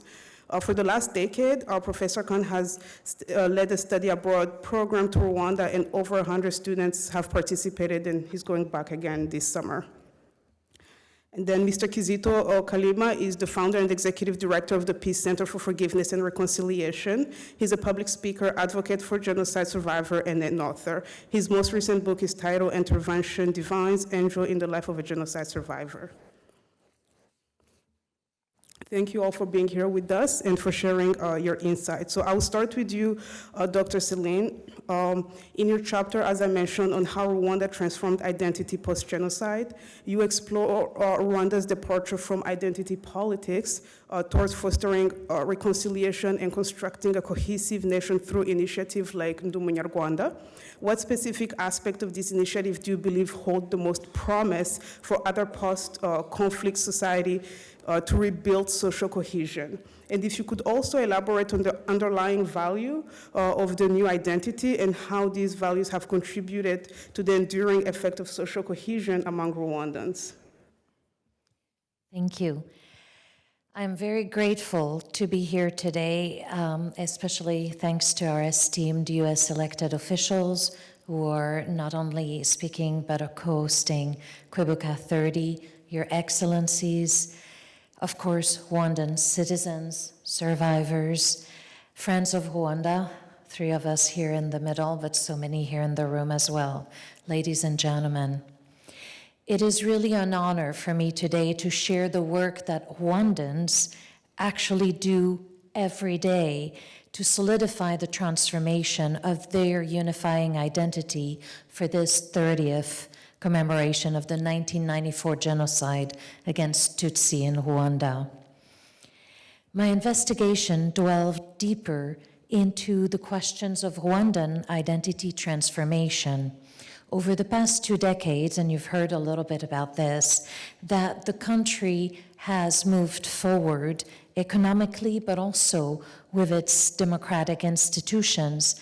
And I would dare to say, not just democratic institutions, but actually service-oriented institutions that have accelerated its brain gain. Indeed, the only African country where most of their youth who are educated outside do go back, and many of their top professionals have gone back over the decades. The Rwandan government supports citizens' initiatives to build inclusive and unifying Rwandan citizenship identity. The cultural tradition of community work, known as umuganda, the monthly required day of service within one's community to build schools or to clean streets, dig water wells, or establish new community centers, actually anchored the identity transformation in the nation-building project where all Rwandans are called upon to participate. My investigation determined that this multi-pronged approach to identity transformation really made a difference because it included community projects, restorative justice, culturally relevant media, in addition to other programs. And certainly, these yearly commemorations have continued to be very important, both in Rwanda and outside. All of these prevented the reconstruction of ethnic categorization that would have perpetuated genocide ideology. Outright banning exclusionary genocide ideology signaled a serious transformation was expected. banning the death penalty, especially for the worst perpetrators of genocide crimes, sent in Rwanda an important signal. All Rwandan lives mattered, regardless of what one may have done previously. Over time, the Rwandan government designed, built, and strengthened its democratic institutions. The government, along with its citizens, bureaucrats, and elected officials, developed a strong network of administrations that have become efficient and professionalized. I know we are in the US Capitol. Yes, it does exist around the world, not just in many countries that we are familiar with, but in Rwanda, their administrations are efficient and professionalized. In 2020, the Rwanda Development Board had set its goal for foreign direct investment of 20% of its GDP. This vision matched the desire of Rwandans to find ways to thrive economically, live in peace, and avoid any return to the dominance of genocide ideology or to exclusionary patterns of functioning. Rwandans reimagined an identity under the unifying concept of Rwandan citizenship. Their communitarian unifying vision, based in Ubuntu philosophy, I am because we are, promoted a new sense of inclusive belonging, one with a higher purpose, that is to serve Rwanda, their nation. Administrative edicts could not have succeeded had the population not been involved in the building of the symbols for this new identity, inviting genuine involvement from ordinary Rwandans. For the new flag, of course, behind us, as well as the new anthem that we stood for at the beginning of today's event. The other element of identity that I'll finish on to make sure all of our colleagues have time to speak on the panel is Umuganda. Umuganda, as a community engagement, fostered decentralizing decision-making processes, eventually enabling each community to select their future project. It also provided ways of addressing the legacy of the 1994 genocide against Tutsi by requiring to bring justice, and our colleagues will talk more about that. Dr. Zach Kaufman will bring that on. But identity transformation requires education.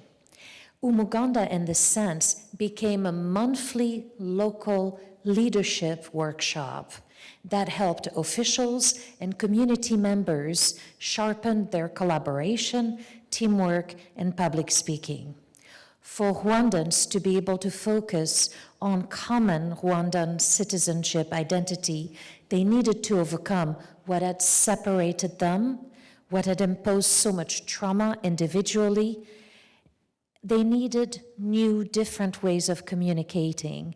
They needed ways to reimagine identity, nationhood, narratives of altruism, of inclusion, and of state unity. Dr. Drew will speak more about that, about the power of storytelling.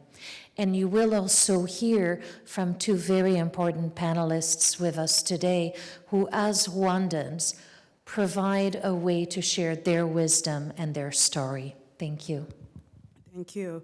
Turning to you, Professor Kaufman, given your extensive research on justice and accountability for the 1994 genocide against the Tutsi, could you provide an assessment of the legacy of international justice mechanism and the Gacaca courts that we have already discussed today a little bit?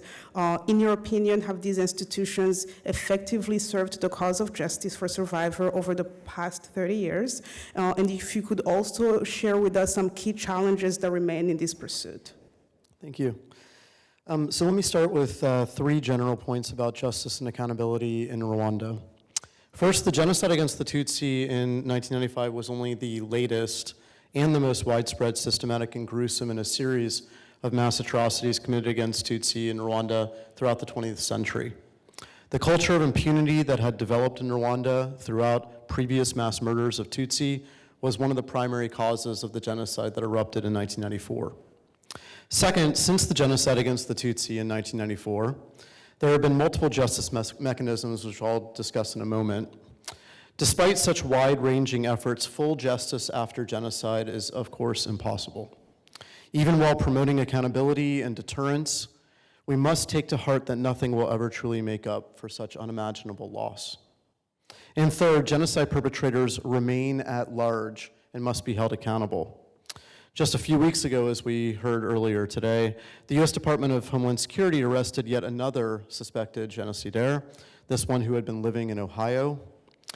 This arrest emphasizes for all of us that there are still fugitives from the genocide, that some of them are here among us in the United States, and that the U.S. government must continue working with Rwanda to apprehend them. Now, for your first question about the legacy of justice mechanisms, there have been 4 such mechanisms. Gacaca, prosecutions in Rwanda's ordinary courts, prosecutions by foreign courts, and prosecutions by the UN International Criminal Tribunal for Rwanda, the ICTR. And because we have limited time, I'm just going to talk about 2 of them, the ICTR and Gacaca. So the UN Security Council established the ICTR on November 8th, 1994, as only the second ad hoc tribunal that the UN Security Council had ever created. The ICTR indicted 93 individuals, of which it sentenced 62. And whether the ICTR fulfilled its mission has been a source of controversy since its formation. Critics charge that the tribunal was consumed by nepotism, mismanagement, incompetence, inefficiency, waste, and insensitive treatment of witnesses. They also assert that during the 21 years of its operation, the ICTR spent too much money, expended too much time, and occupied too many staff members for the completion of too few cases. Others contend that the ICTR imposed sentences that were too lenient, given the egregiousness of the crimes. Proponents of the ICTR assert that the enormity and complexity of the task before the ICTR necessitated a significant budget, a large staff, long timeline, and the selective investigation and prosecution of suspects. They also note the significant legal precedents that the tribunal made. The ICTR was the first international court to have jurisdiction over crimes committed during an internal conflict, over atrocity crimes during a purely internal conflict. The ICTR was also the first international court to receive a guilty plea for genocide, to impose a genocide conviction, to indict and subsequently convict a head of government for genocide, to clarify the definition of rape in international law and hold that it could constitute genocide, and to pass a genocide conviction of journalists. That brings us to Gacaca, which the Honorable Minister of Justice has already described, so I won't. At the official closing of Gacaca, the National Service of Gacaca Courts stated that these courts had tried almost 2 million cases, convicting 86%. The scale of Gacaca was immense, not only in terms of the number of cases, but also the number of participants. Given the huge amount of Rwandans who served as judges, defendants, witnesses, or observers, almost every single adult Rwandan participated in Gacaca. Some experts have characterized Gacaca as the most comprehensive post-conflict justice program attempted anywhere in the world. Gacaca has been credited with addressing the overwhelming majority of genocide cases and doing so in a way that has promoted healing and reconciliation in Rwanda. Thank you very much. Thank you. And Professor Khan, as a masterful storyteller, can you share some insights into how storytelling and performances have been utilized in Rwanda to address issues of genocide, intolerance, and oppression, and tell the story of Rwanda's resilience, forgiveness, and reconciliation?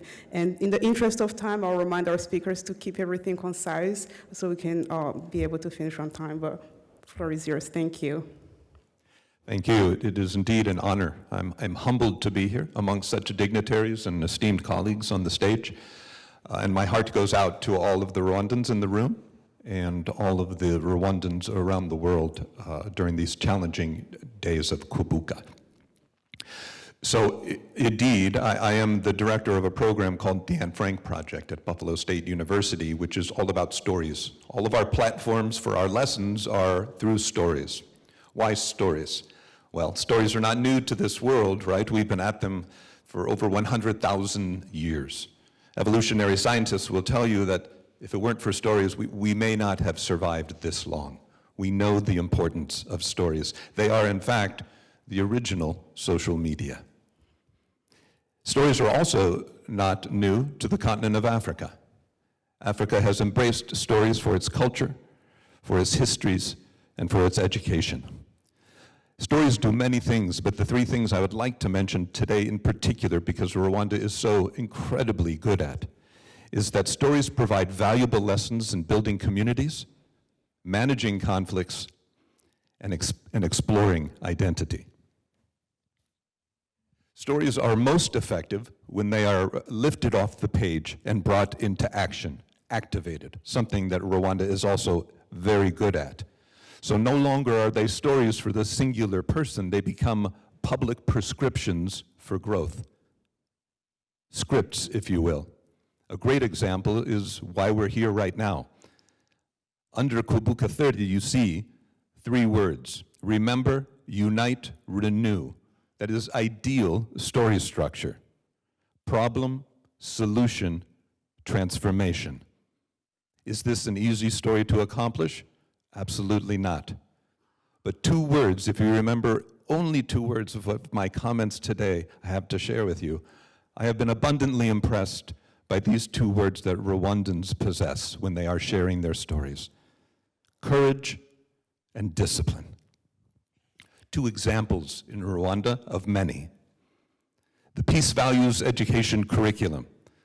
With a storytelling foundation for this curriculum, the Kigali Genocide Memorial Peace School goes throughout the country and shares and teaches the truth about 1994. As you can imagine, the stories of the genocide of 1994 against the Tutsi can vary.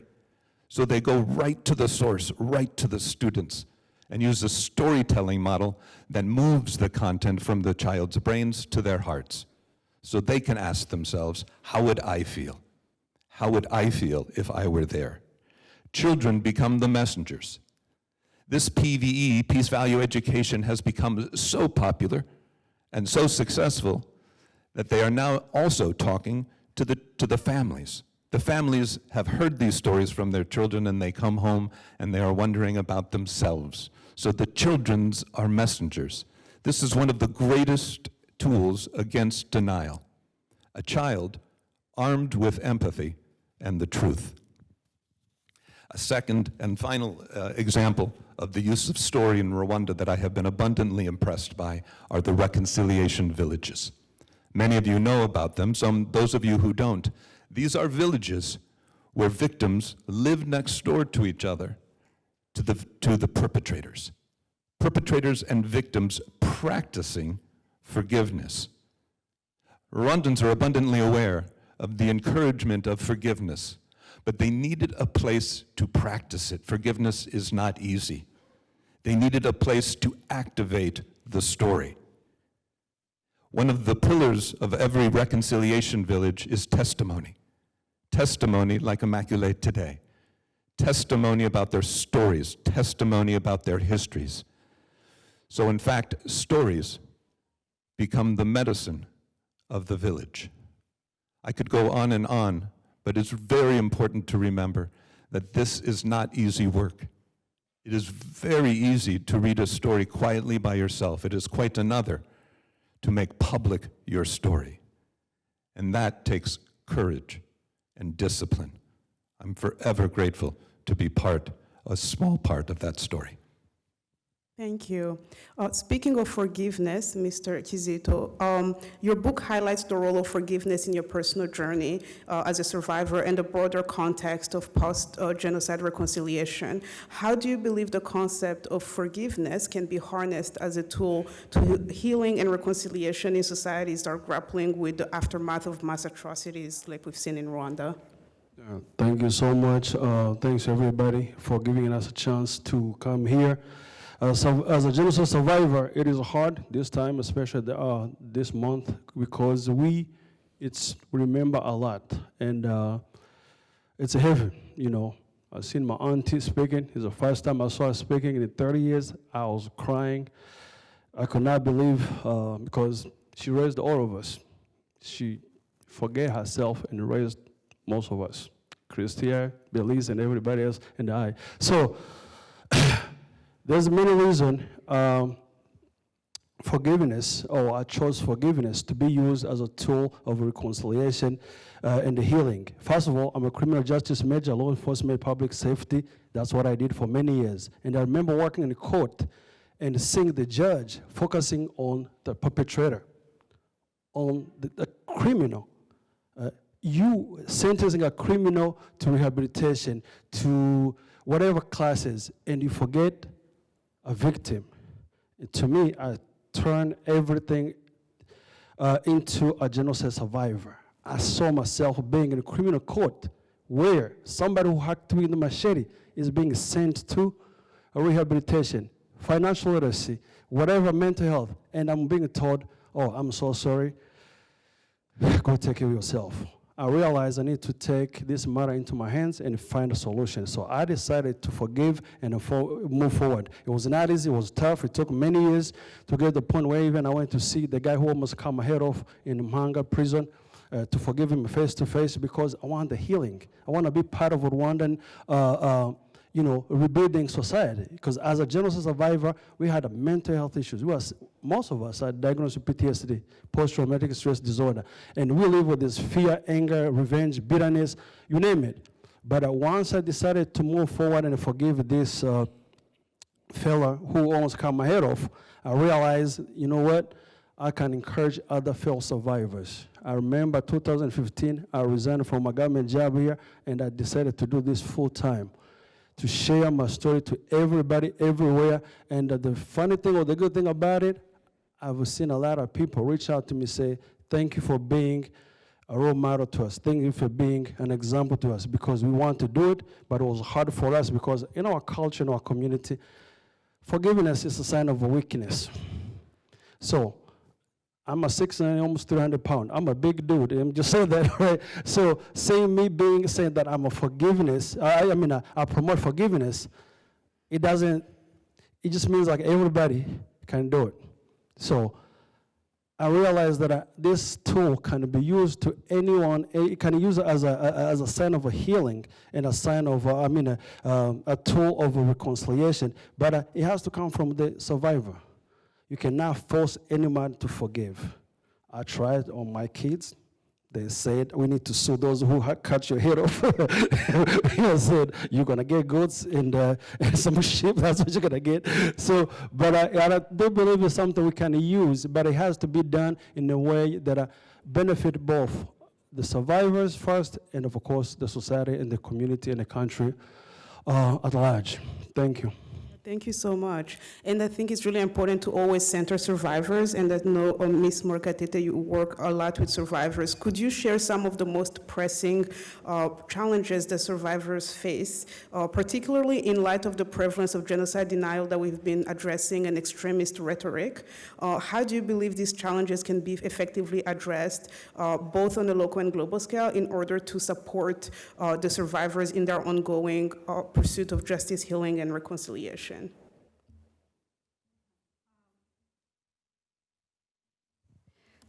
Yeah, so as all of you have already heard this afternoon from Immaculate's testimony, from Jason's remarks, from Kizito, the challenges facing survivors 30 years after the genocide, they are many and they are varied.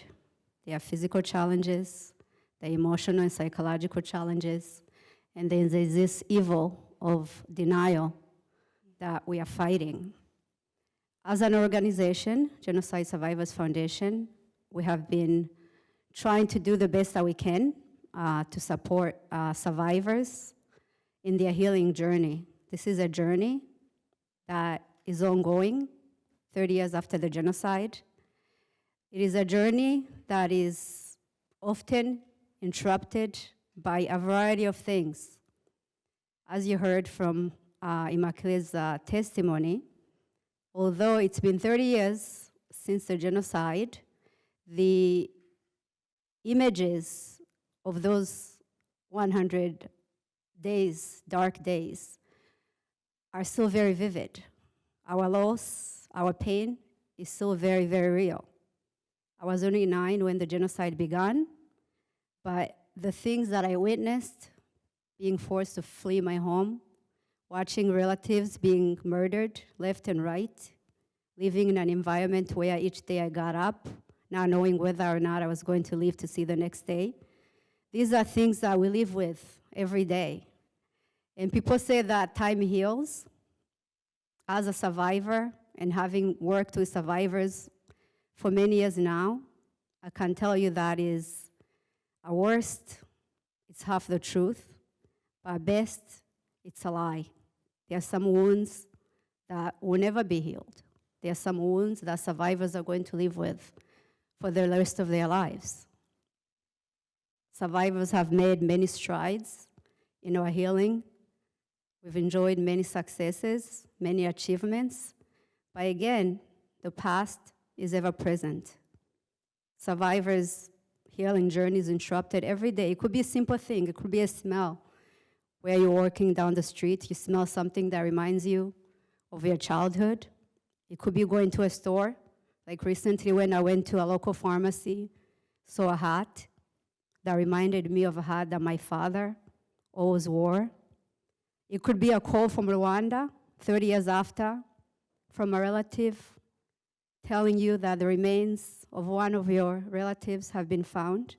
Just this past fall, I got a call that one of my mom's cousins, her remains were discovered. She had been murdered by people who took her in, offered protection, only to kill her and to bury her. In 30 years, for the past 30 years, refused to tell us where she was buried. So these are constant, daily interruptions in our healing journey. They are challenges that we face every day.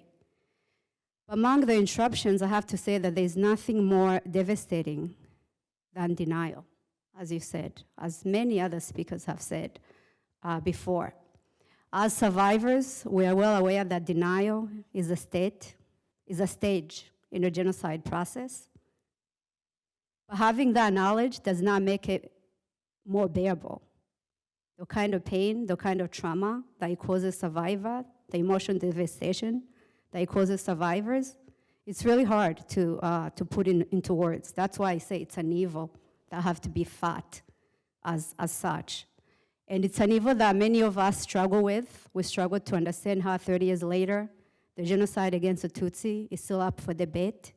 Despite everything that you've heard, the legal determinations of the ICTR establishing that there was a genocide committed in Rwanda against the Tutsi ethnic group, the judicial notice that was issued by the ICTR appeals chamber, that the genocide against the Tutsi should be a matter of a fact of common knowledge.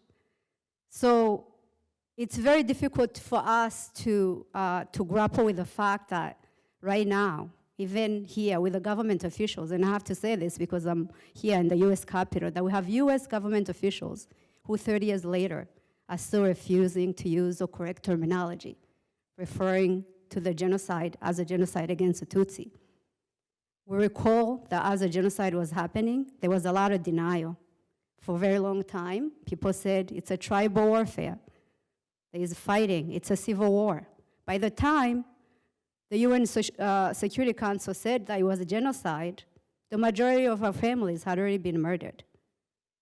So 30 years later, and despite, again, the legal determinations, the education that has been done to still see government officials refuse to call the genocide by its name, for us it's devastating. And we find that this often happens during Kwibuka period, as Kizito said, a period that is very difficult for us.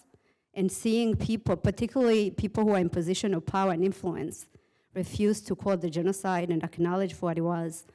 For us, it's nothing less than another form of victimization. So as every speaker had said before me, I just want to add my voice in asking all of us to join in fighting this denial, the revisionism, the attempt to trivialize the genocide. Because while many apologies have been made by many government officials, presidents, for their failure to prevent what is now known as a preventable genocide, the least that anybody can do now is to be clear about the historical truth surrounding the genocide, and to be very proactive in fighting efforts by deniers, which is very common now, particularly on social media. We have a lot of people who use the freedom that we have here under the First Amendment, freedom of speech, to engage in hate speech that deny the genocide. And I think that all of us as individuals, we have to use our voice to hold these platforms accountable, to say that we'll not lend our presence on this platform, which allow this type of, again, denial, another form of victimization to continue. And we have to do this not only in memory of our loved ones, but in service of humanity. Because as everybody has said, what happened in Rwanda it was not just a crime against Tutsis or Rwandans, it's a crime against humanity. So being clear about what took place is something that we do not just for those, our loved ones who we lost, but it's in service of future generations. Thank you. Thank you all for listening, and thank you to our panelists for sharing your experiences, your knowledge, your research. We really appreciate you. Thank you.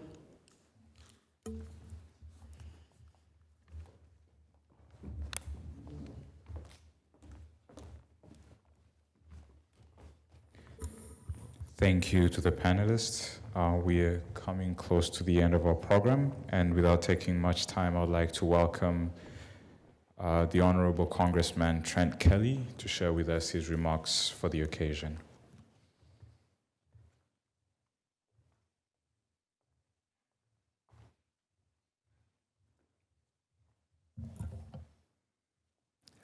I first want to apologize to everyone for my lateness. My plane was delayed and then sat through a hailstorm and a thunderstorm at DCA before they would let us.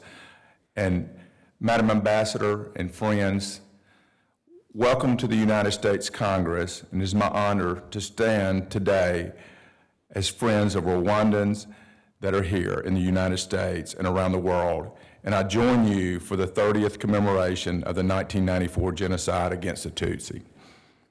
To the survivors, thank you for sharing your moving stories and testimony with us today. That takes strength and compassion and such courage to forgive. Friends, today we gather to mourn the more than 1 million children, women, and men who perished during the genocide against the Tutsi in 1994 in Rwanda. We honor the continued sacrifice of survivors and remember all those we lost during the genocide against the Tutsi in 1994. When I was in Rwanda, I visited the memorial, one of the memorials, and I saw one of the darkest chapters in human history, and it is and was a crime against humanity. But also visiting your beautiful country, Madam Ambassador, and meeting with the people and President Kagame, I saw the spirit of resilience. I saw a nation that chose to stay together even during the darkest hours and times. A nation that chooses the journey of unity and recognition. Today, you are a beacon of hope and inspiration to all of us around the world. This commemoration must not end with a mere reflection. It must compel us to action. The facts are the facts. It is not the Rwandan genocide. It is the 1994 genocide against the Tutsi in Rwanda. I call on the State Department and the administration to call it exactly what it is. I've introduced a resolution, House Resolution 256, calling for the United States to adopt the official definition of genocide. We have a moral obligation to ensure that the lessons of history are not forgotten and that the voices of victims are heard. and that the flame of remembrance is kept alive for future generations. In the United States Congress, you have a friend in me and a partner. May God bless Rwanda. May God bless each and every one of you victims. And may God bless the United States of America. And Madam Ambassador, I do have a copy of a congressional record which I submitted in the United States House that I would like to give to you, please.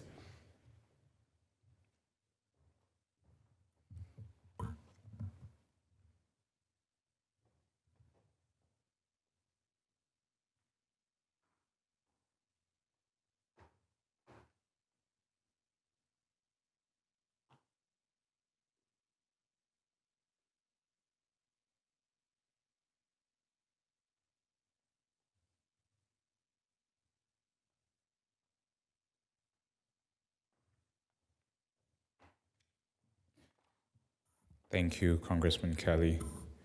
I would like to now call upon the U.S. Department of State's Deputy Assistant Secretary for African Affairs, Ms. Corina Sanders, to step forward and share her remarks for the occasion.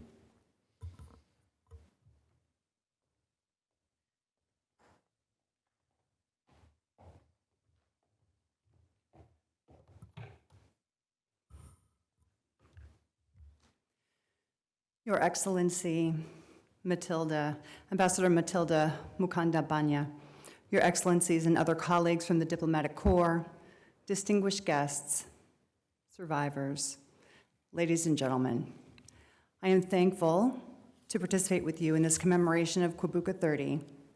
Thank you especially to Ambassador Mukandabanya for the invitation today. On this solemn day, we remember the lives lost during 100 days of unspeakable violence. We grieve for the hundreds of thousands of Tutsi victims, men, women, and children, who were the targets of genocidal violence because of their ethnicity.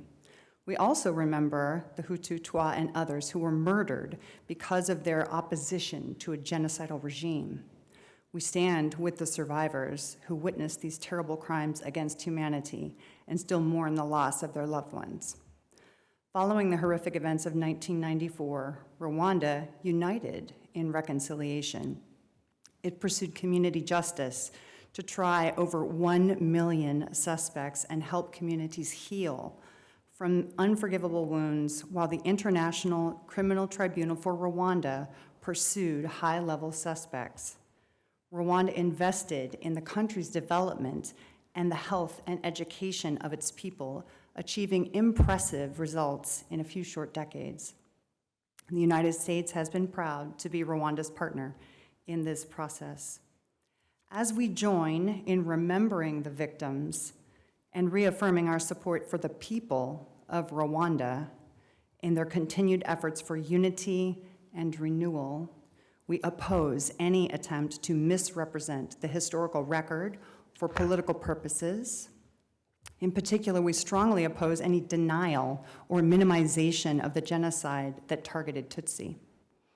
We also remember how hate speech was used to incite people to commit genocidal violence, and we urge those who employ hateful rhetoric today to consider the power of their words and use them to promote peace rather than to foment violence and hate. The United States has been and will remain one of Rwanda's strongest supporters in seeking accountability for the genocide. We helped establish and support the International Criminal Tribunal for Rwanda, and we continue to offer rewards leading to the arrest of the remaining fugitives, wanted by the International Residual Mechanism for Criminal Tribunals. The United States will never stop working with Rwanda to bring those responsible for the genocide to justice. Thank you again for allowing me the opportunity to join you on this somber day. Today and every day, let us recommit to protecting the vulnerable, promoting accountability for the atrocities, and ensuring that these mass atrocities never happen again. Thank you.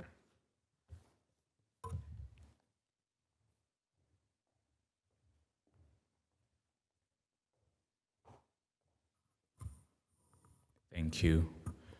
We have come to the end of our program, and as we close, I would like to ask Her Excellency Ambassador Matilda Mukandabanya to come forward and share her closing remarks for the occasion.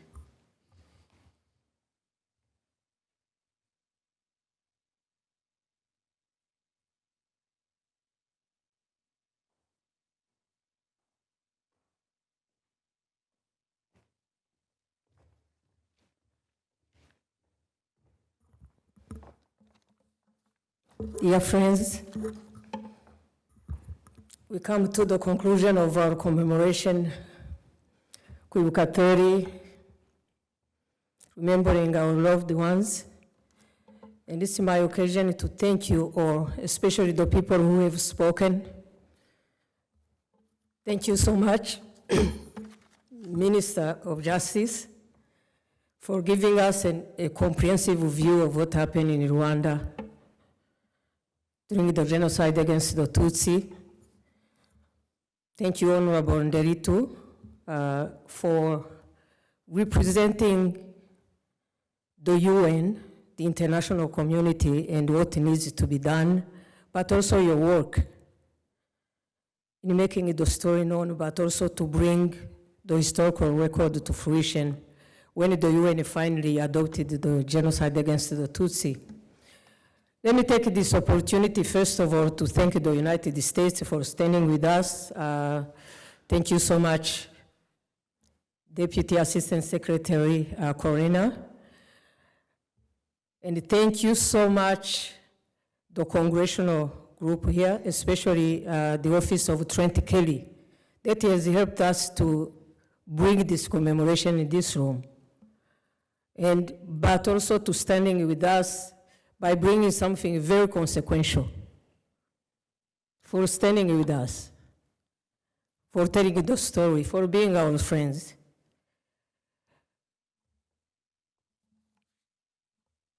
Jason, Immaculée, and Murekatete, all of you have brought here in this room what you represented, the voices of all the people who could no longer speak. Thank you so much. It takes courage, and we are here, but you've given us a voice. And I want to bring you love, that we are together, we are standing together, as you remember those horrible days of 1994. Let me take this opportunity also to thank all the people who did who brought their expertise, their knowledge, but most importantly, their friendship, their friendship to bear on their research. Dear friends Khan, I'm talking about Kizito, I'm talking about Zach, and all the people who have presented. I'm here not to read the speech because we are running late, but I just wanted to take the time for everyone who has spoken here to know that your friendship is what makes us going. Thank you, Celine. I see you where you are. Thank to all my colleagues who are sitting here in the room. When we see our colleagues from Africa, from all over the world, because I see many colleague ambassadors, defense attaches, people who are working for the embassy. There's nothing better than this because it shows us that we are no longer standing alone, like in 1994. So we thank you for being here, for being with us as we are making this commemoration. And I hope that our world is going to be together and to say the never again and not to make it a slogan, like what people were talking about. That the lives of our neighbors are as meaningful. That's what shows our humanity, when we are able to respect their lives. So for me, I just wanted to be here and thank you for all for coming, for helping our embassy to put together this event, for coming here, and it's a live show. For the delegation that came from Rwanda and very busy, but they are here in the room, coming from the African Union, coming from some institutions, all the countrymen who are here, who have come all the way from Virginia, from everywhere, we thank you, and we are together. So I call on, and then for all the people who are also doing research on Rwanda who are interested in what is happening, to tell the story. I finish by saying again, as we stand here to thank the United States, they send a strong delegation under the leadership of President Clinton. That was highly symbolic because President Clinton was there during 1994, but he is among the presidents or the world leaders who acknowledged that the world failed Rwanda. So I'm hoping that sitting here in this room, we are going to say we are not going to fail the world again, or what our minister has said, not to be complacent and to stand by when other roots of genocide are being planted even in our region as we speak. So thank you so much, and we wish you well, and we hope that the rest of the day is going to be as good. Thank you.